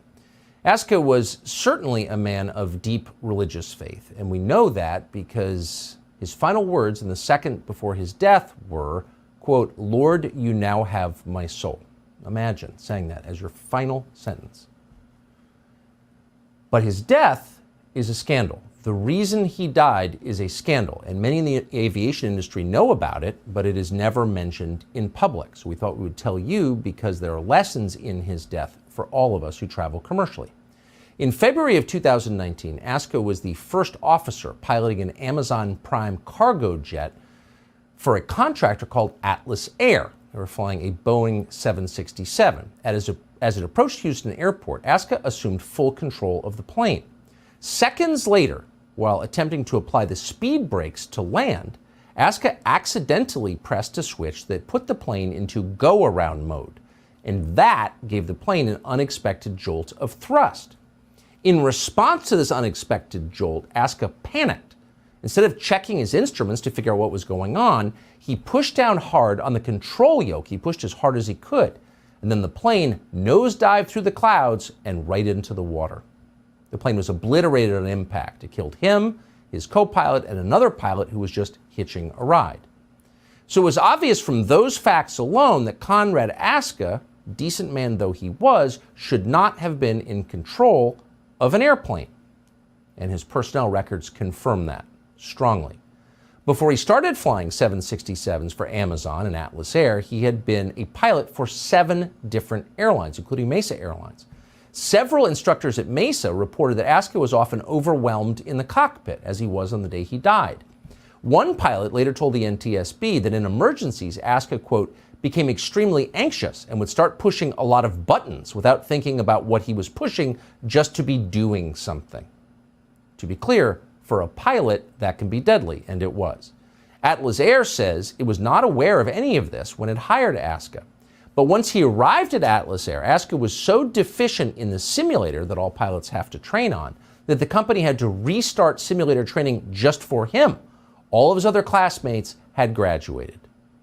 Predictably, in its final report into the Atlas Air crash, the NTSB cited as a cause of the deadly crash the, quote, systemic deficiencies in the aviation industry's selection and performance measurement practices, which failed to address the first officer's aptitude-related deficiencies and maladaptive stress response. By the way, those are things that all airlines and the military screen for and have since aviation began. And ASCA's family, who lost their son and husband and brother, knew that. And so they have gone on to file several lawsuits against Atlas Air and Amazon for gross negligence, specifically for putting this man in the cockpit despite his obvious inability to fly an airplane. So why was he flying an airplane? Well, in his specific case, we do not have a definitive answer, but it seems pretty obvious. All right, 3 minutes. Airlines like Atlas Air, in fact, all the airlines, are doing their best to hire and retrain pilots on the basis of irrelevant criteria like their appearance.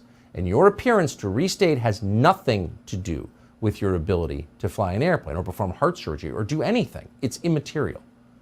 But on their websites, both Amazon and Atlas Air explained that, quote, diversity is paramount in everything they do.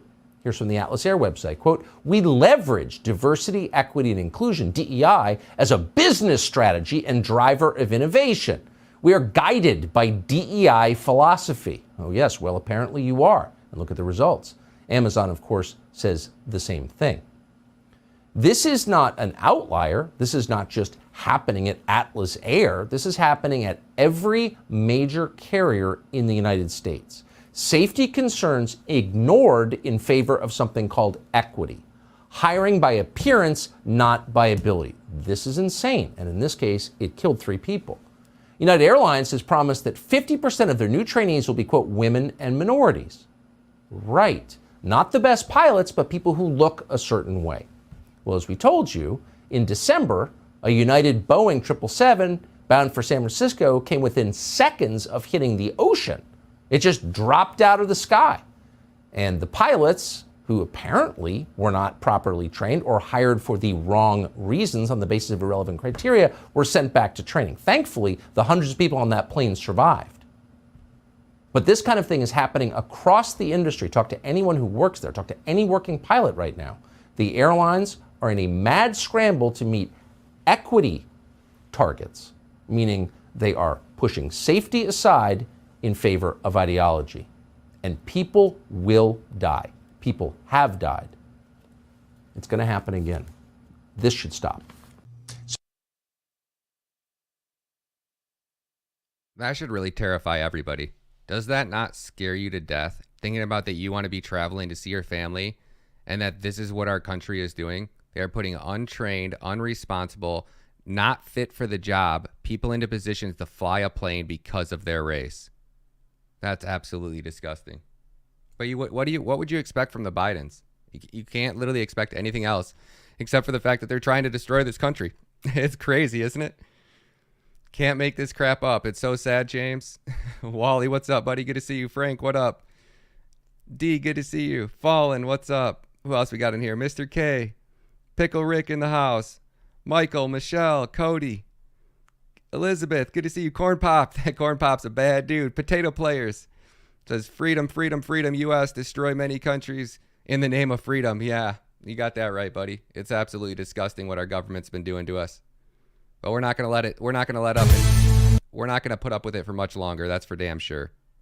Look at Pete. Watch Pete get booed out of Ohio. A judge finally arriving in East Palestine, Ohio, earlier touring the site of that toxic train accident. How was he received? Our next guest is already there. Fox News contributor, former Democratic Congresswoman who ran for president, Tulsi Gabbard, live in Palestine, Ohio. Tulsi, no one had to ask you to go. You wanted to. Do you have any sense of how Pete Buttigieg is being received?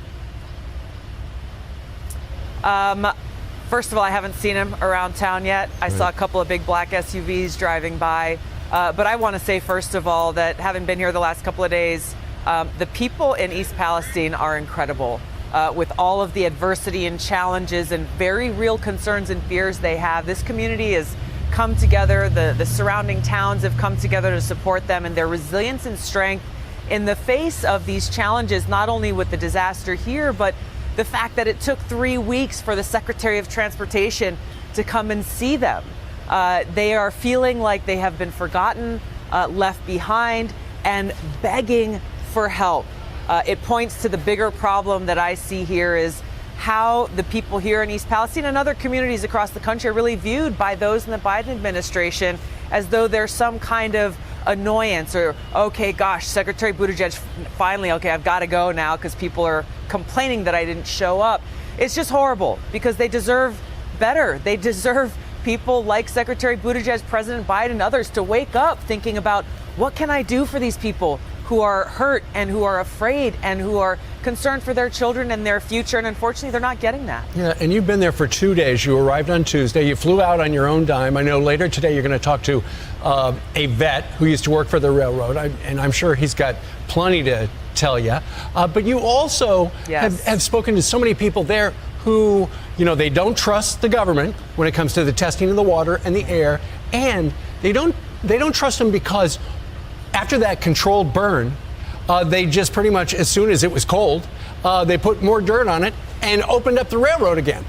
I mean, talk about priorities. That's exactly right. What was important, opening the railroad or making sure people aren't going to die of cancer in 10 years? You can understand, Steve, the frustration and anger that people feel here for that very reason is that their health and well-being, the safety of themselves, their kids and their families did not appear to be at the forefront. The priority was getting those trains running again rather than making sure that this place is actually safe.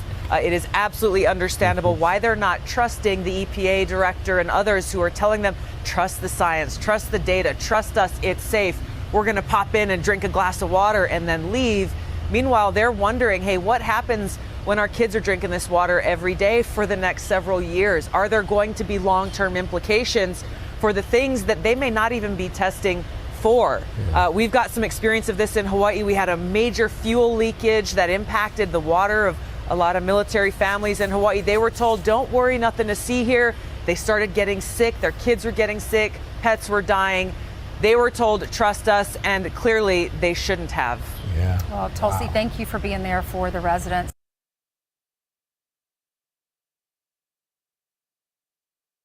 Here's one of those affected Nebraska Congressman Don Bacon. Sir, good morning to you, and thank you for your time. Do you think a crime was committed here, or was the Air Force just simply duped? What do you think? Well, the Air Force was duped.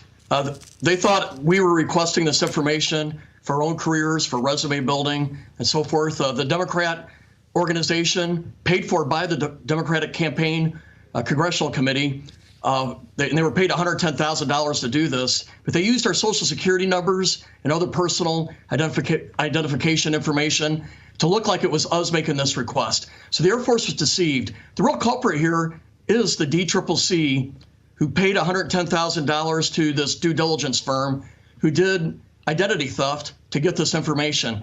And they used this information wherever they thought they found an area they could exploit, like Jennifer Ruth Green, who had to relive her sexual assault a second time, basically doing victim shaming on her, and it hurt her in her campaign. Sure. So you're saying there was involvement on behalf of the Democratic Congressional Campaign Committee. They were in on this. Yeah, the Democratic Congressional Campaign Committee, we call them the DCCC, paid $110,000 to this organization to do this background research. Their job is to collect this research and give it back to the DCCC. And then they use this information, whatever way they could find effective, to hurt the Republican candidate. But you asked for this is illegal. It was identity theft at a minimum. And our lawyers say there is a crime committed. Okay. But we'll let the Department of Justice take this on. A few specific questions here. Was this information available publicly? No, it's not. This was 30 years of records in my case. Now, I really have nothing to hide. I made Brigadier General. I'm proud of my records, but in some situations, and not with other people, there were, sensitive information there. When you're a victim of a sexual assault and someone leaks that back out, that person has to relive it a second time. Yeah, but no, this information was not available to the public. Okay, a couple things here. Jennifer Ruth Green, Dana mentioned we tried to get on her yesterday, had a little trouble with the satellite here. Here's a statement. There must be full transparency in the investigation and its findings. Those responsible for these illegal acts should face criminal charges and be held accountable for their actions. I don't know what they wanted in you. Maybe you do. You had a re-election that was pretty interesting to watch. Ultimately, will the Air Force be held accountable, sir? I think the Air Force has taken accountability. They came clean on their own. They volunteered what happened. They put fixes in place. The accountability needs to be with the DCCC and the operative who lied, saying they were us, the identity theft. And I hope the Department of Justice takes this on. Sir.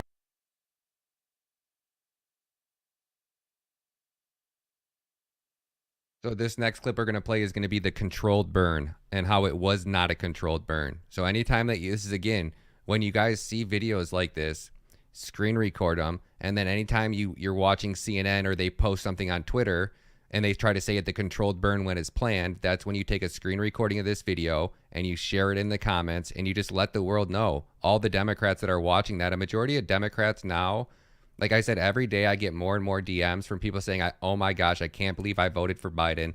I'm so sorry. I'm so embarrassed I voted for Biden. I mean, it's like every single day. I mean, dozens and dozens of emails and DMs from all my subscribers and everybody just, I mean, more and more people are waking up and realizing that they've just been brainwashed into thinking that they are a Democrat and they don't even understand what the Democrats actually stand for. And now it's becoming overwhelmingly obvious that you're either, I mean, there's not even Republicans and Democrats anymore because the Republican Party is just as rotten and corrupt as the Democrats. Not as, but, at least the Republicans try to the rhinos, I should say, try to pretend like they actually have morals and standards, but really they're just selling us out behind closed doors. So at this point, it's literally you're either an American First Patriot or you're part of the Patriot movement or you're part of the communist movement. And they're clashing at all time. The battle is coming to an end very soon. It's like you're watching a bunch of monkeys at the zoo throw feces at the wall and just seeing what sticks.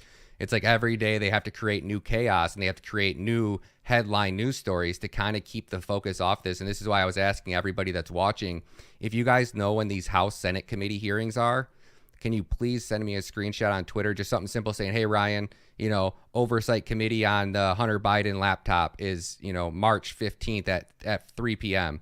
Any information that you can get about any of these events being live streamed, where they're going to be streamed at, what time they are, so that way I can get on here and get a live stream set up ahead of time for you guys. I'd greatly appreciate it. I'm just a one-man team, and trying to do all this by myself is so hard, but check this video out.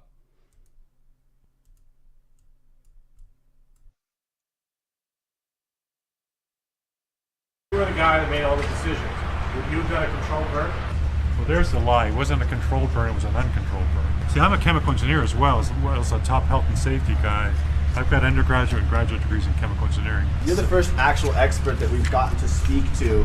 In your opinion, why do you believe that it was an uncontrolled burn? Why are you using that terminology when so far everywhere else we've seen that it was a controlled burn? You can go to a place called West Liverpool downriver, and that's where they burn hazardous waste.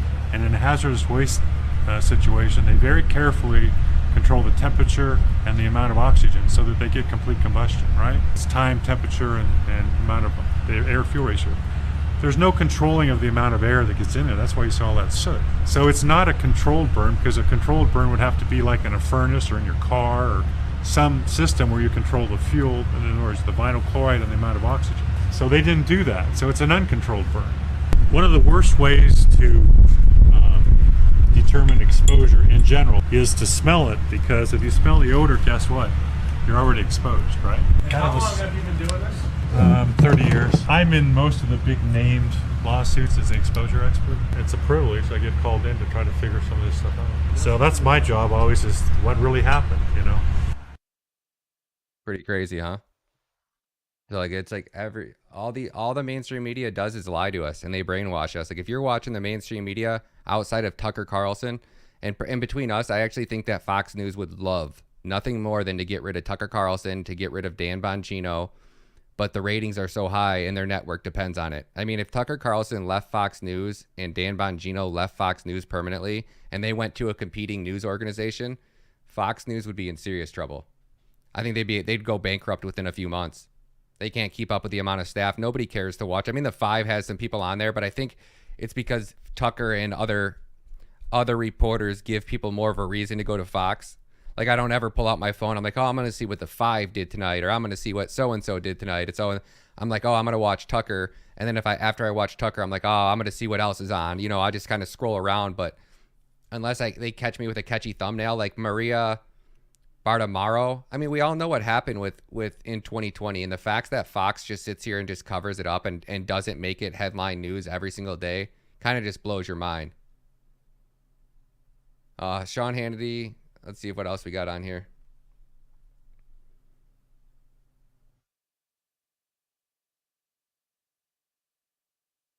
And like you can see, like, look at over here on Fox News. I mean, it's overwhelmingly obvious they're trying to force DeSantis down our throat, and the American people aren't going to put up with it.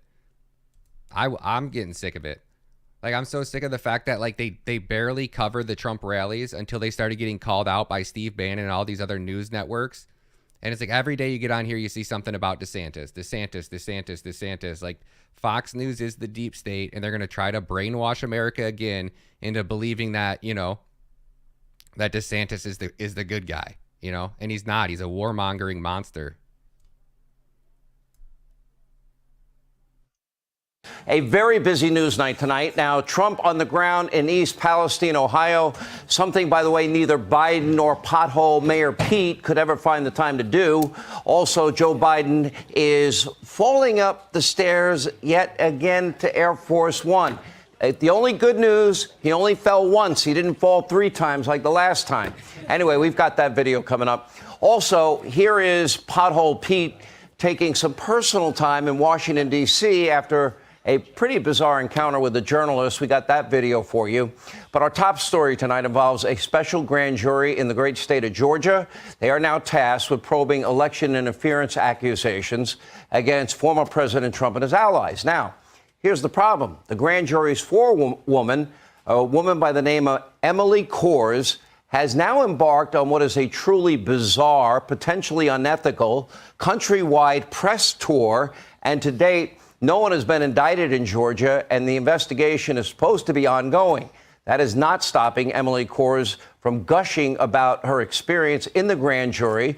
Let's see, she's talked to the New York Times, the AP, Fake News CNN, MSDNC, NBC News, and it appears that the jury forewoman is overjoyed with the prospect of potentially putting former President Trump behind bars, but will be disappointed if no charges are filed. Now, she was dying as the foreperson. It would have been her job to swear in the president. Do you swear to tell the truth, the whole truth, nothing but the truth, so help you God? She didn't get that opportunity. Now, watch, though, as she's smirking and smiling and laughing her way through several what are bizarre and insane interviews. Take a look. Did the grand jury recommend an indictment of former President Trump? I'm not going to speak on exact indictments. So nothing that would surprise people who have been following this? Probably not. I wouldn't want to characterize anyone else's reaction, of course, but so that was when we heard a lot in testimony, but probably not. Did you personally want to hear from the former president? I wanted to hear from the former president, but honestly, I kind of wanted to subpoena the former president because I got to swear everybody in. And so I thought it'd be really cool to get 60 seconds with President Trump of me looking at him and being like, do you solemnly swear? And me getting to swear him in. I kind of just thought that would be an awesome moment. There are indictments recommended, of course. Is it more than 12 people? Is it more than 20 people? I think if you look at the page numbers of the report, there's about 6 pages in the middle that got cut out. Allow for spacing. It's not a short list. Not a short list. After everything that you've seen, what would your reaction be if the DA decides against bringing any charges after what you've seen? I will be sad if nothing happens. Like that's about my only request there is for something to happen. Does she seem impartial to anybody in this audience? Oh, okay. Does she even appear competent? Does she understand the gravity of the situation? Okay, laughing at the prospect of literally ruining people's lives, putting them behind bars, taking away their liberty, their freedom. This is not acceptable. It's not appropriate. It's not how justice in America is supposed to work. That, what we saw, is a travesty. In fact, it might even be against the law. We'll check in with our experts in a few minutes. Now, according to the grand jury handbook, there is one in the state of Georgia. Jurors, quote, shall keep the deliberations of the grand jury secret unless called upon to give evidence thereof in some court of law in this state. Oh, is CNN or the New York Times or MSDNC, is that a courtroom? I don't think so. The same handbook also makes the following recommendations, quote, do not discuss cases with your fellow jurors or anyone else outside of the jury room. And according to a ruling from the U.S. Supreme Court, quote, the proper functioning of our grand jury system depends upon secrecy of grand jury proceedings. She was telling us everything she thought about pretty much everybody. Any fair judge will throw out any conclusions of this special grand jury. Now, still, it is unclear if the jury forewoman broke any laws during her press tour, but tonight, even the media mob, they are deeply concerned about her actions and her behavior, and they should be. Take a look. Good Lord. The mere fact that you have the right to do something, and she has a right to speak as a citizen, and even the grand jury rules in Georgia, as long as she's not speaking about deliberations, she's allowed to. The mere fact that you have the right doesn't mean that you ought to do it. She's undermined the integrity and independence of the grand jury. This is just, at least in my experience covering courts, not helpful to a district attorney when they are trying to put their case together. This is a horrible idea, and I guarantee you that prosecutors are wincing watching her go on this. I was wincing just watching her eagerness to, hint at stuff. But I think that she could destroy this case. I will say I was thoroughly enjoying the interviews, like everyone else. I was giggling and cracking up and stuff. But then when I put my federal prosecutor hat on, I was like, oh no, she's compromising the integrity of the investigation. Right. Hey, Sean Hannity here. Hey, click here. You hear that? You can't make this stuff up, guys. It's so funny. Everybody wanted to know why I think DeSantis is a warmonger. Watch this video. It's over here on Rumble. I can't play it on YouTube, or I would for you guys, but it'll explain exactly what. I was in a bad mood when I recorded that, so it's a little rough to listen to. I was a little bit irritated at the time, so don't mind my attitude, but it'll get the message across. And there's a bunch of evidence and all the receipts you need to know. Obviously, George Soros backing Ron DeSantis just should tell you all you need to know about it. But here's the what happened at the Clinton airport. So these are the experts that were headed to Ohio, East Palestine, Ohio, that just died in a plane crash that was leaving Clinton airport. Village explosion from Monday. We have breaking news tonight of a plane crash in Little Rock, Arkansas. Just minutes ago, we learned the people on board were actually headed here to Northeast Ohio to help clean up the Oakwood Village explosion from Monday. All 5 people on board worked for an environmental consulting firm. The plane took off from the Clinton National Airport around noon and was headed for John Glenn Columbus International Airport. Right now, we are digging into this story. We'll have much more on air and online as soon as we learn it. We have breaking news tonight.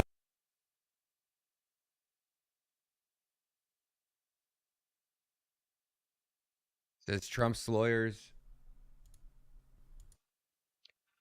So the evidence says Trump's lawyers, Rudy Giuliani and Sidney Powell, have been eating the lunch themselves and no longer have the bar license. Yeah, it's such a joke.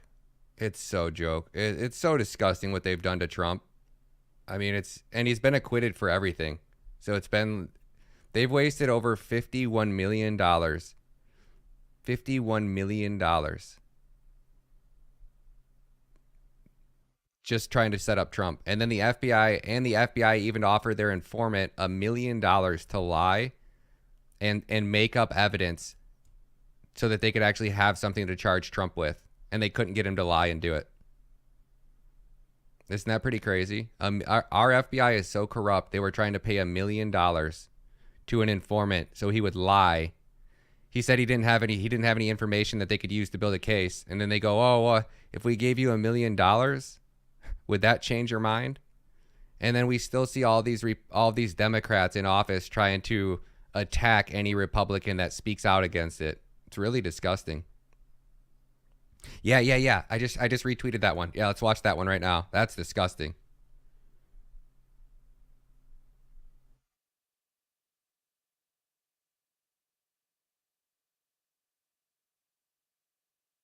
Yeah, here it is. I got it.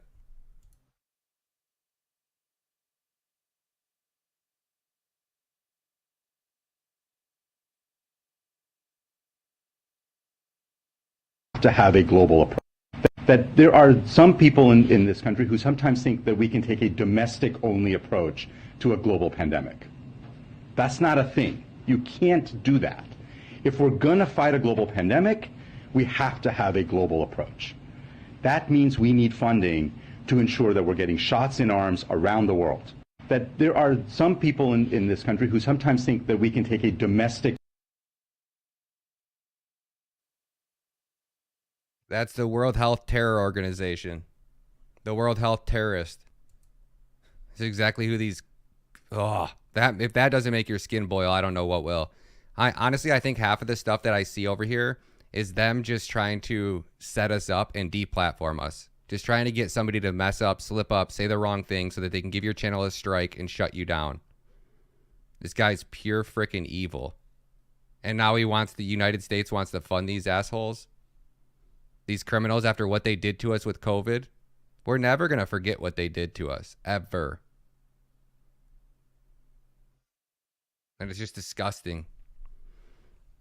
And what's really going to hurt everybody is when this next market crash happens.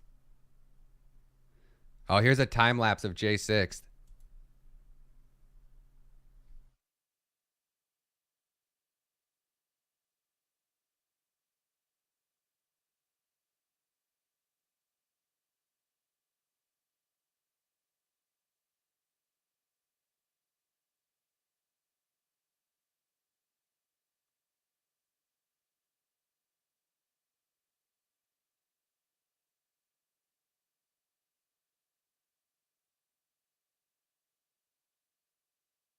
Hey, make sure.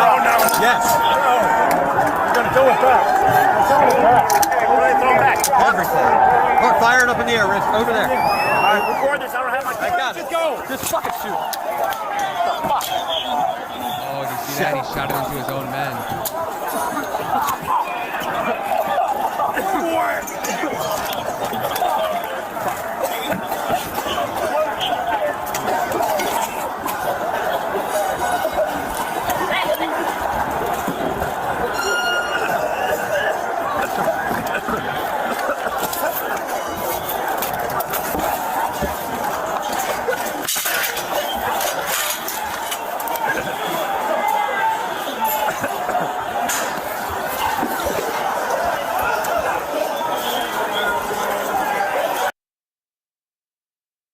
So sick what they did to these people.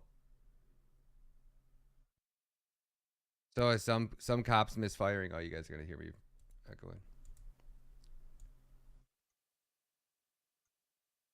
So it says some cops misfiring a tear gas grenade changed the course of American history. The police lines were not overrun. They retreated, gasping for air from friendly fire. So sick what they did to us. I mean, you cannot make this up. The police were not overrun until they literally shot their own can of tear gas at themselves. And they retreated. What a joke. How disgusting.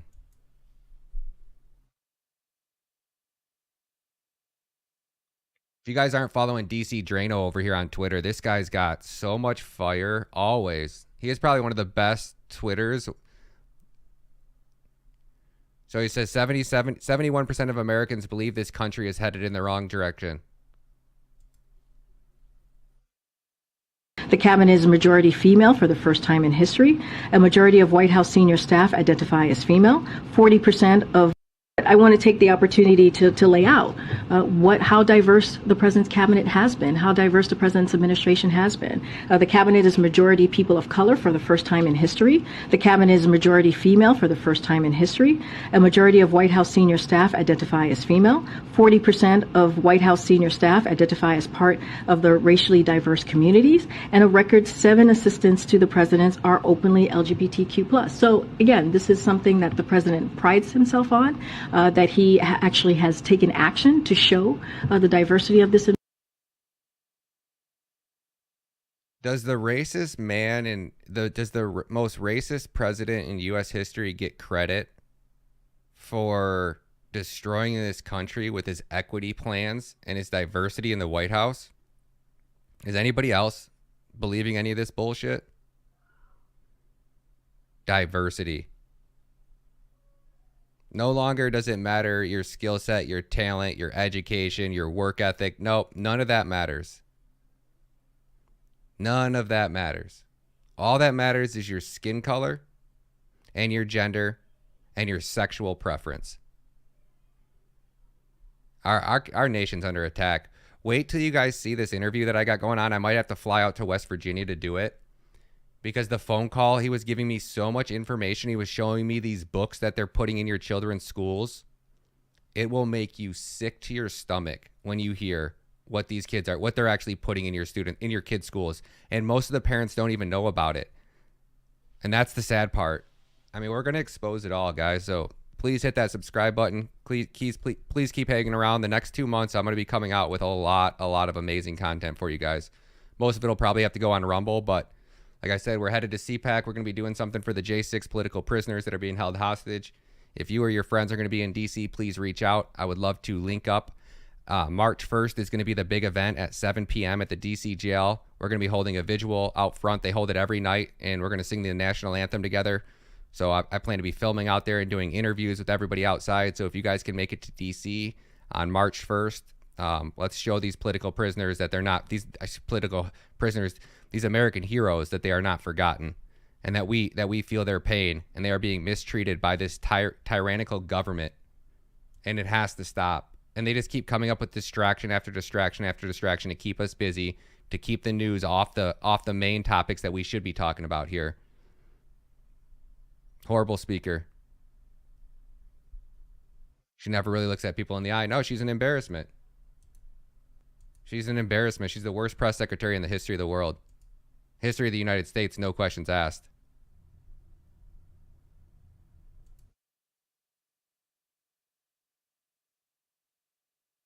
Hacked emails, spread lies on social media. In 2016, the Russian government attacked our democracy. They interfered in the presidential election in sweeping and systematic fashion. They hacked emails, spread lies on social media, and made hundreds of contacts with the Trump campaign. All those lies. Can you see it? You still biking? Yes, sir. All right, when Yes, it gets sir. warmer, we'll go again. Hi. Good, how are you guys? Good. Where are you from? Tennessee. Oh, that's a great state. Hi, how are you?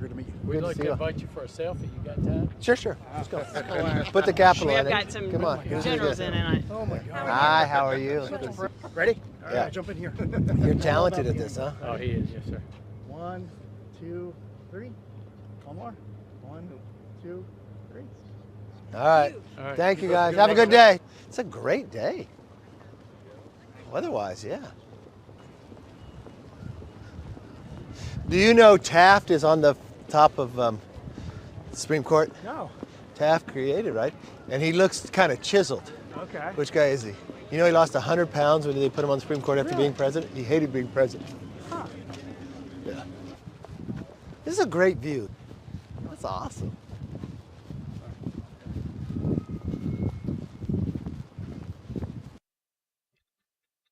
Sorry, guys. You're never getting that minute and 5 seconds back. I apologize. Can't win them all. Oh, what? Mic'd up. Was he like bragging about being mic'd up? Like, oh, McCarthy, thank you for taking that selfie, man. You really showed us something to be proud of, man. What an honor.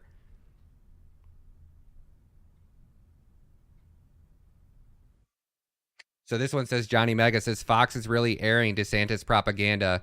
That includes Jeb Bush, LOL. That's how out of touch these people really are. Look at Fox News. Oh, there's Brian Kilmeade, of course, the warmonger himself.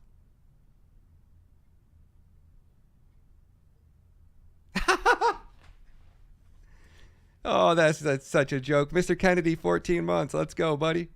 Thank y'all so much. And oh gosh, damn, I want to give a big shout out to my man in the very beginning, Satoshi Nakamoto.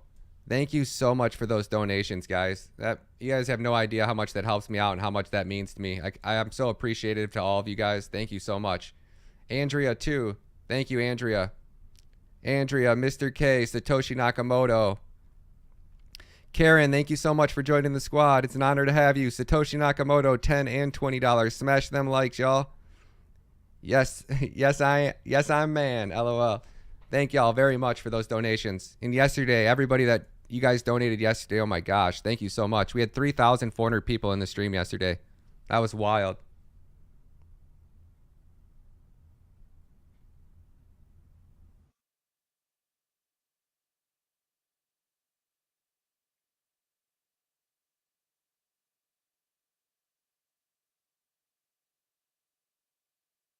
So the Hodge twin says, Mayor Pete out here in a hard hat, safety glasses, and a damn vest. What a fucking ass clown. Literally, you can't make this up. What the hell does he have a hard hat on for? Lucky you holding 10K KDA? That'll change your life. If we get Biden out of office, your entire family will probably never have to work a day in their life with that much KDA next bull run, if we don't have Biden in office. But you can already see the Democrats are trying to kill crypto because they know that crypto is one avenue that they can't silence. So like Cadena's blockchain is really unique, and why I say that it's the most powerful blockchain in cryptocurrency ever created. Amber, subs I gained yesterday, I think 1,000 something. I don't know about during the stream. I could pull it up and look.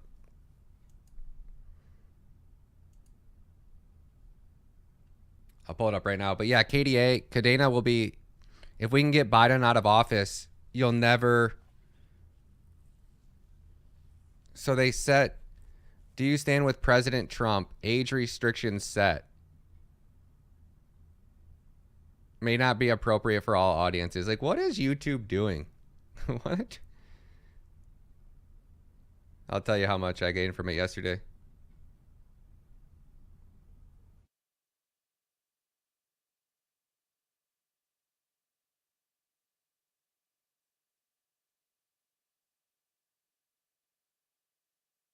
Uh, 76 subscribers during yesterday's live stream. But I think I gained a total of, and this is what's so funny, right? So like, look at this video right here. So this is the analytics that YouTube supposedly giving to my channel. So they're saying that this video got 4,400 views yesterday, and I only gained 76 subscribers. And then when you look over here, right here, what does this say? Real-time views, 32,131 in the last 48 hours. So did I get 4.4K views? Because this is what most likely the algorithm is using to decide how much it's going to project out this video. So if I looked at my subscriber count versus the views of this video, and I only saw 4.4K views, the algorithm's not going to push it out. But when in reality, if you actually look over here, I'm at 32,000 views. What is it, YouTube? Just doesn't make sense to me.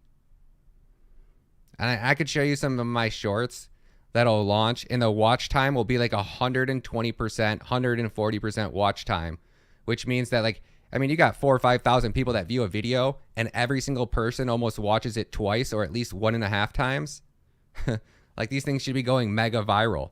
But because they have Trump on the thumbnail, or it says Trump in the title, or I tag the video with Trump, well, guess what? I got to sit in the back of the bus. It's literally like, I don't know what type of discrimination it is, but it's political discrimination, and it should be illegal. Highly illegal.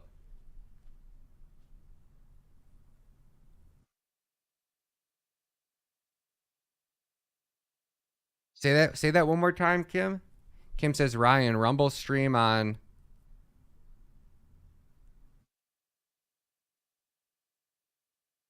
Wow, that's crazy, Kim. If you guys are reading the comments, you see what Kim just said. I can't even say it on here because I'm afraid it'll get the stream shut down.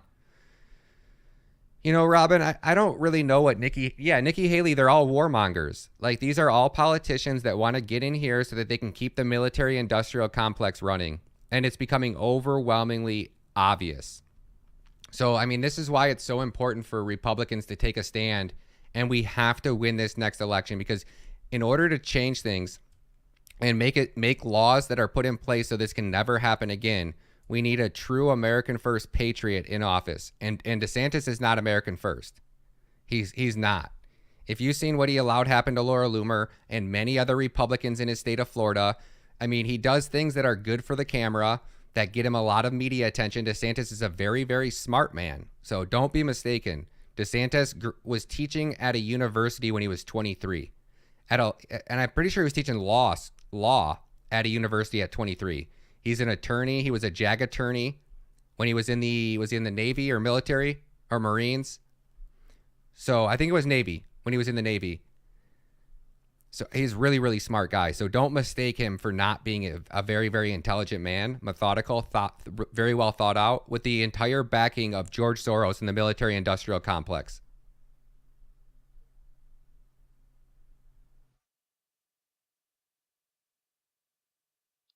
Yeah, Amber, you definitely want to get on Rumble. Yeah, we should be on Rumble for sure. That's why I'm kind of just tiptoeing around everything over here on YouTube. I'm gonna get the Rumble stream set up more tomorrow.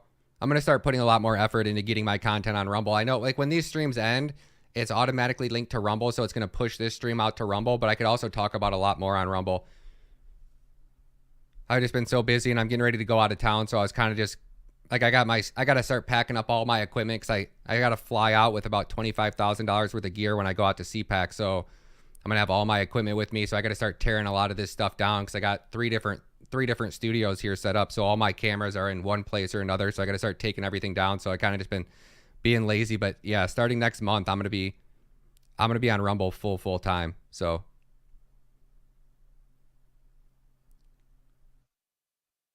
yeah, definitely get Rumble. My Rumble links pinned at the top of the channel. And what I don't like about Rumble is, like, that link up there is to, like, my channel, I guess. So my channel only has 200 subscribers, but then, like, Ryan Matta has over 1,000. It just doesn't really make sense to me, and I don't know what the difference between which one is, but that's the one with only 200 followers. So if you guys already think you're subscribed to my Rumble channel, you might not be. So click that link and check it again. Michael goes, or Michelle goes, I hope a diversity hire isn't your pilot. I was thinking the same thing, Michelle, the exact same thing, literally.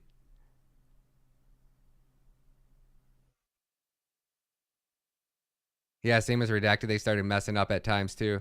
It's hard. It's a lot to stream out. Like, and Redacted actually has a team of people. I'm just a one-man team. I got an editor, but even my editor, he's busy a lot. So like if I did an interview today and I sent it to him, I might get it back in 5 days. I might get it back in 10 days. And if I were to send him like 5 interviews back to back, I might not get those 5 interviews for a month. So like, my editor is good, but he's really good at shorts. He's really good at thumbnails, but keeping up with my workload, he just accepts crypto, so I can pay him in crypto. So it's really convenient for me. I can't afford to pay him in fiat. So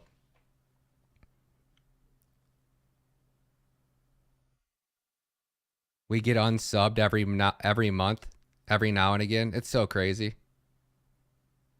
It's wild. It's wild how hard YouTube works against their creators when you're against their narrative. Yeah, there you go. Yeah. Quentin says DeSantis was a Navy SEAL and went to Harvard Law. Serious dude.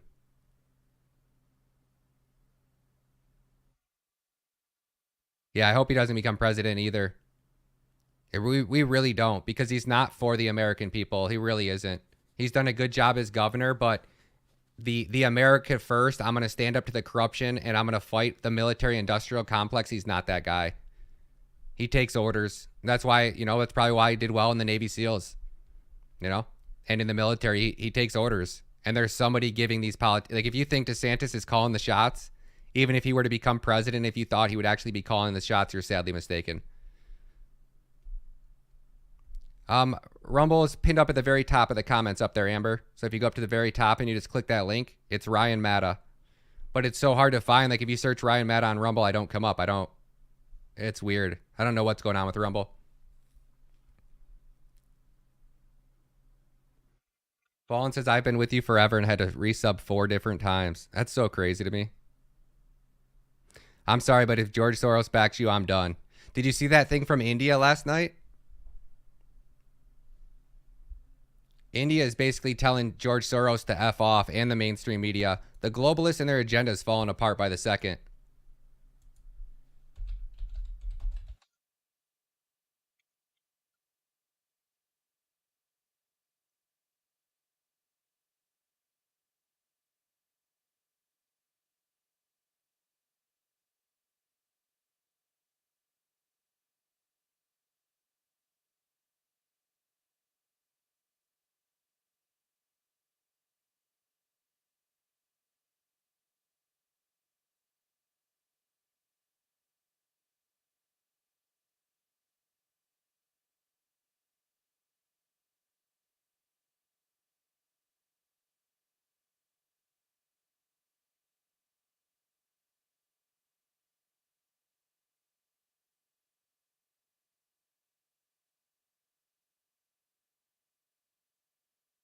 Damn it. Look at my son's on my son's on my account watching all these damn Rumble or all these TikTok videos. Or not TikTok, all these gaming videos. I swear, I'm not. Here it is. George Soros. So if you're not following Dr. Steve Tooley, you should really follow this guy. He makes awesome content. We'll watch this one together.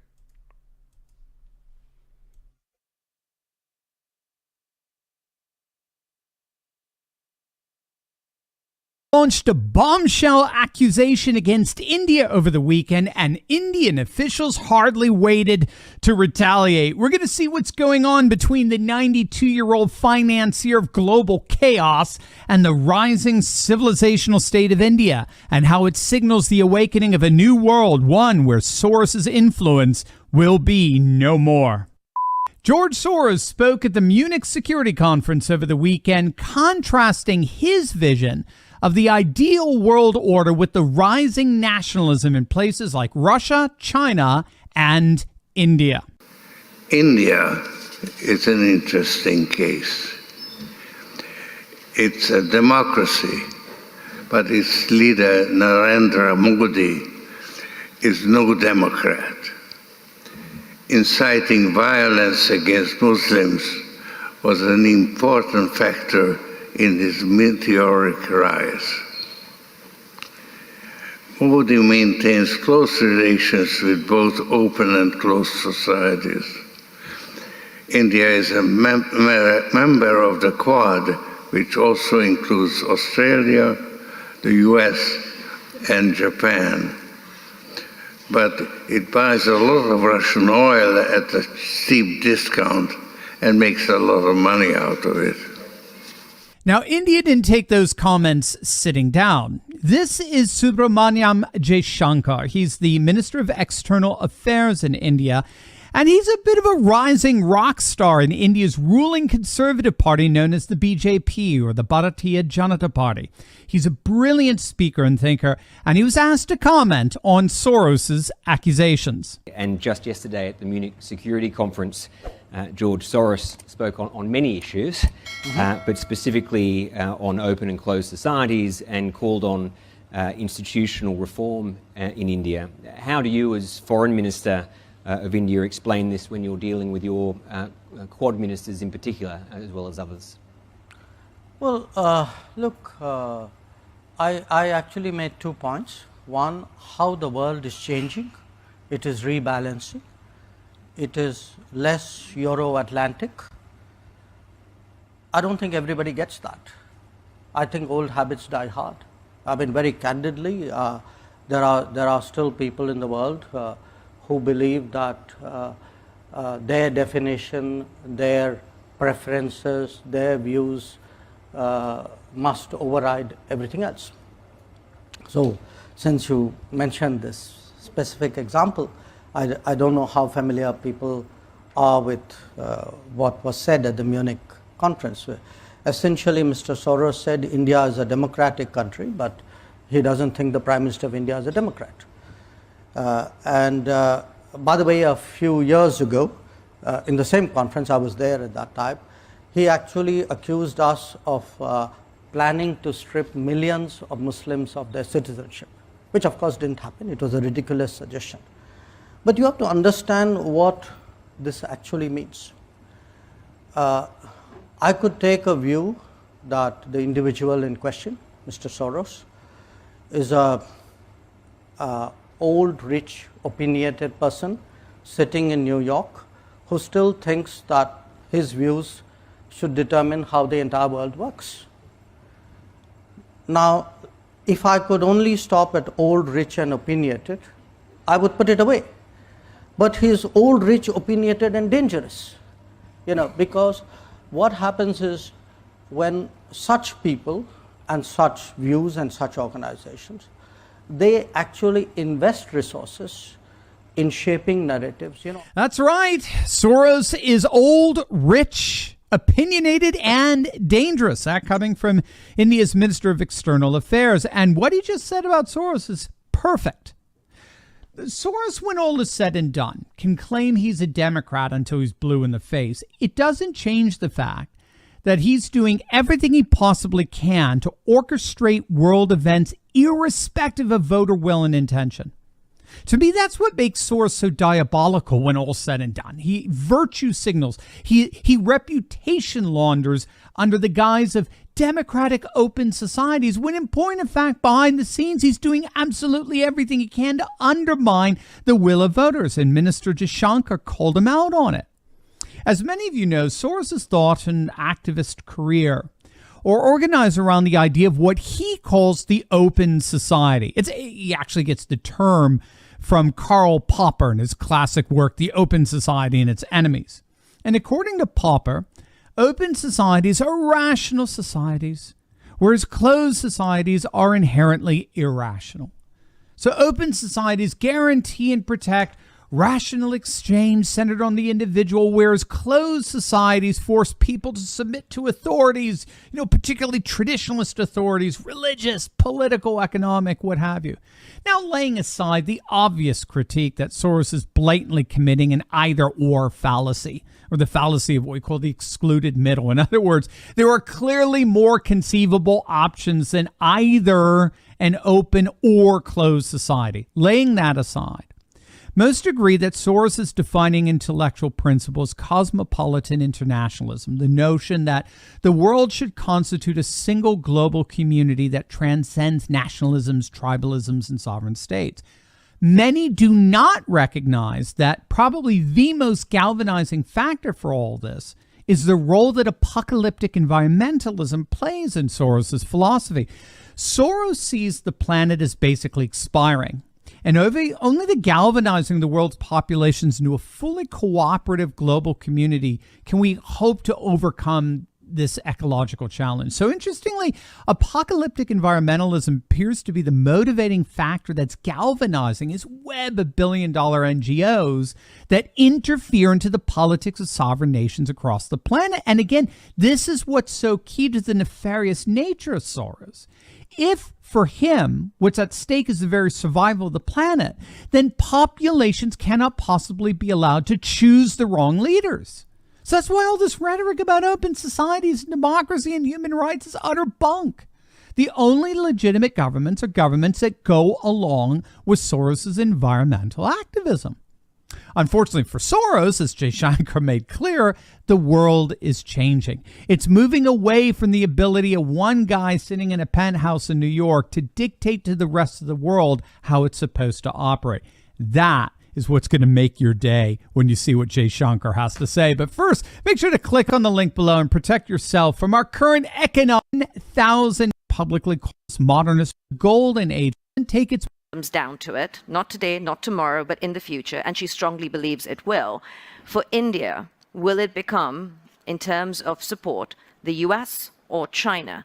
And that will be kind of a defining moment that comes out of the situation that we face with Russia right now. Look, number one, why I wanted to interrupt you in a way. I mean, I'm partly reacting to the previous observation. Somewhere Europe has to grow out of the mindset that Europe's problems are the world's problems, but the world's problems are not Europe's problems. That if it is you, it's yours. If it is me, it's ours. I think that's something, and I see, reflections of that. Again, in terms of, there is a linkage today which is being made. A linkage between China and India and what's happening in Ukraine. So come on, guys. I mean, China and India happened way before anything happened in Ukraine. So the Chinese don't need a precedent somewhere else in the world on how to, engage us or not engage us, or be difficult with us or not be difficult with us. So as I said, I just see this as frankly a not very clever argument, a very self-serving one. This idea that, your grand strategy must be about how you will choose. I will do what, as all of us do. I will weigh the situation, everybody, after all, how do countries eventually make decisions? Mr. Jaishankar, there will always be two axes at this point. I think it's an understood, accepted fact that you have the West, US-led, you have China as the next potential axis. Where does India fit into this? Are you planning to not take a side? No, I'm sorry. That is exactly where I disagree with you. This is the construct you are trying to impose on me, and I don't accept it. I don't think it's necessary for me to join this axis or not, and if I'm not joining this, I must be with the other one. I don't accept that. I think I'm 1/5 of the world's population. I am today the 5th or 6th largest economy in the world. Forget the history, civilization bit, everybody knows that. But I think I'm entitled to have my own side. I'm entitled to weigh my own interests, make my own choices. And my choices will not be cynical and transactional, but they will be a balance of my values and my interests. There is no country in the world which disregards its interests. What Dr. Jaishankar just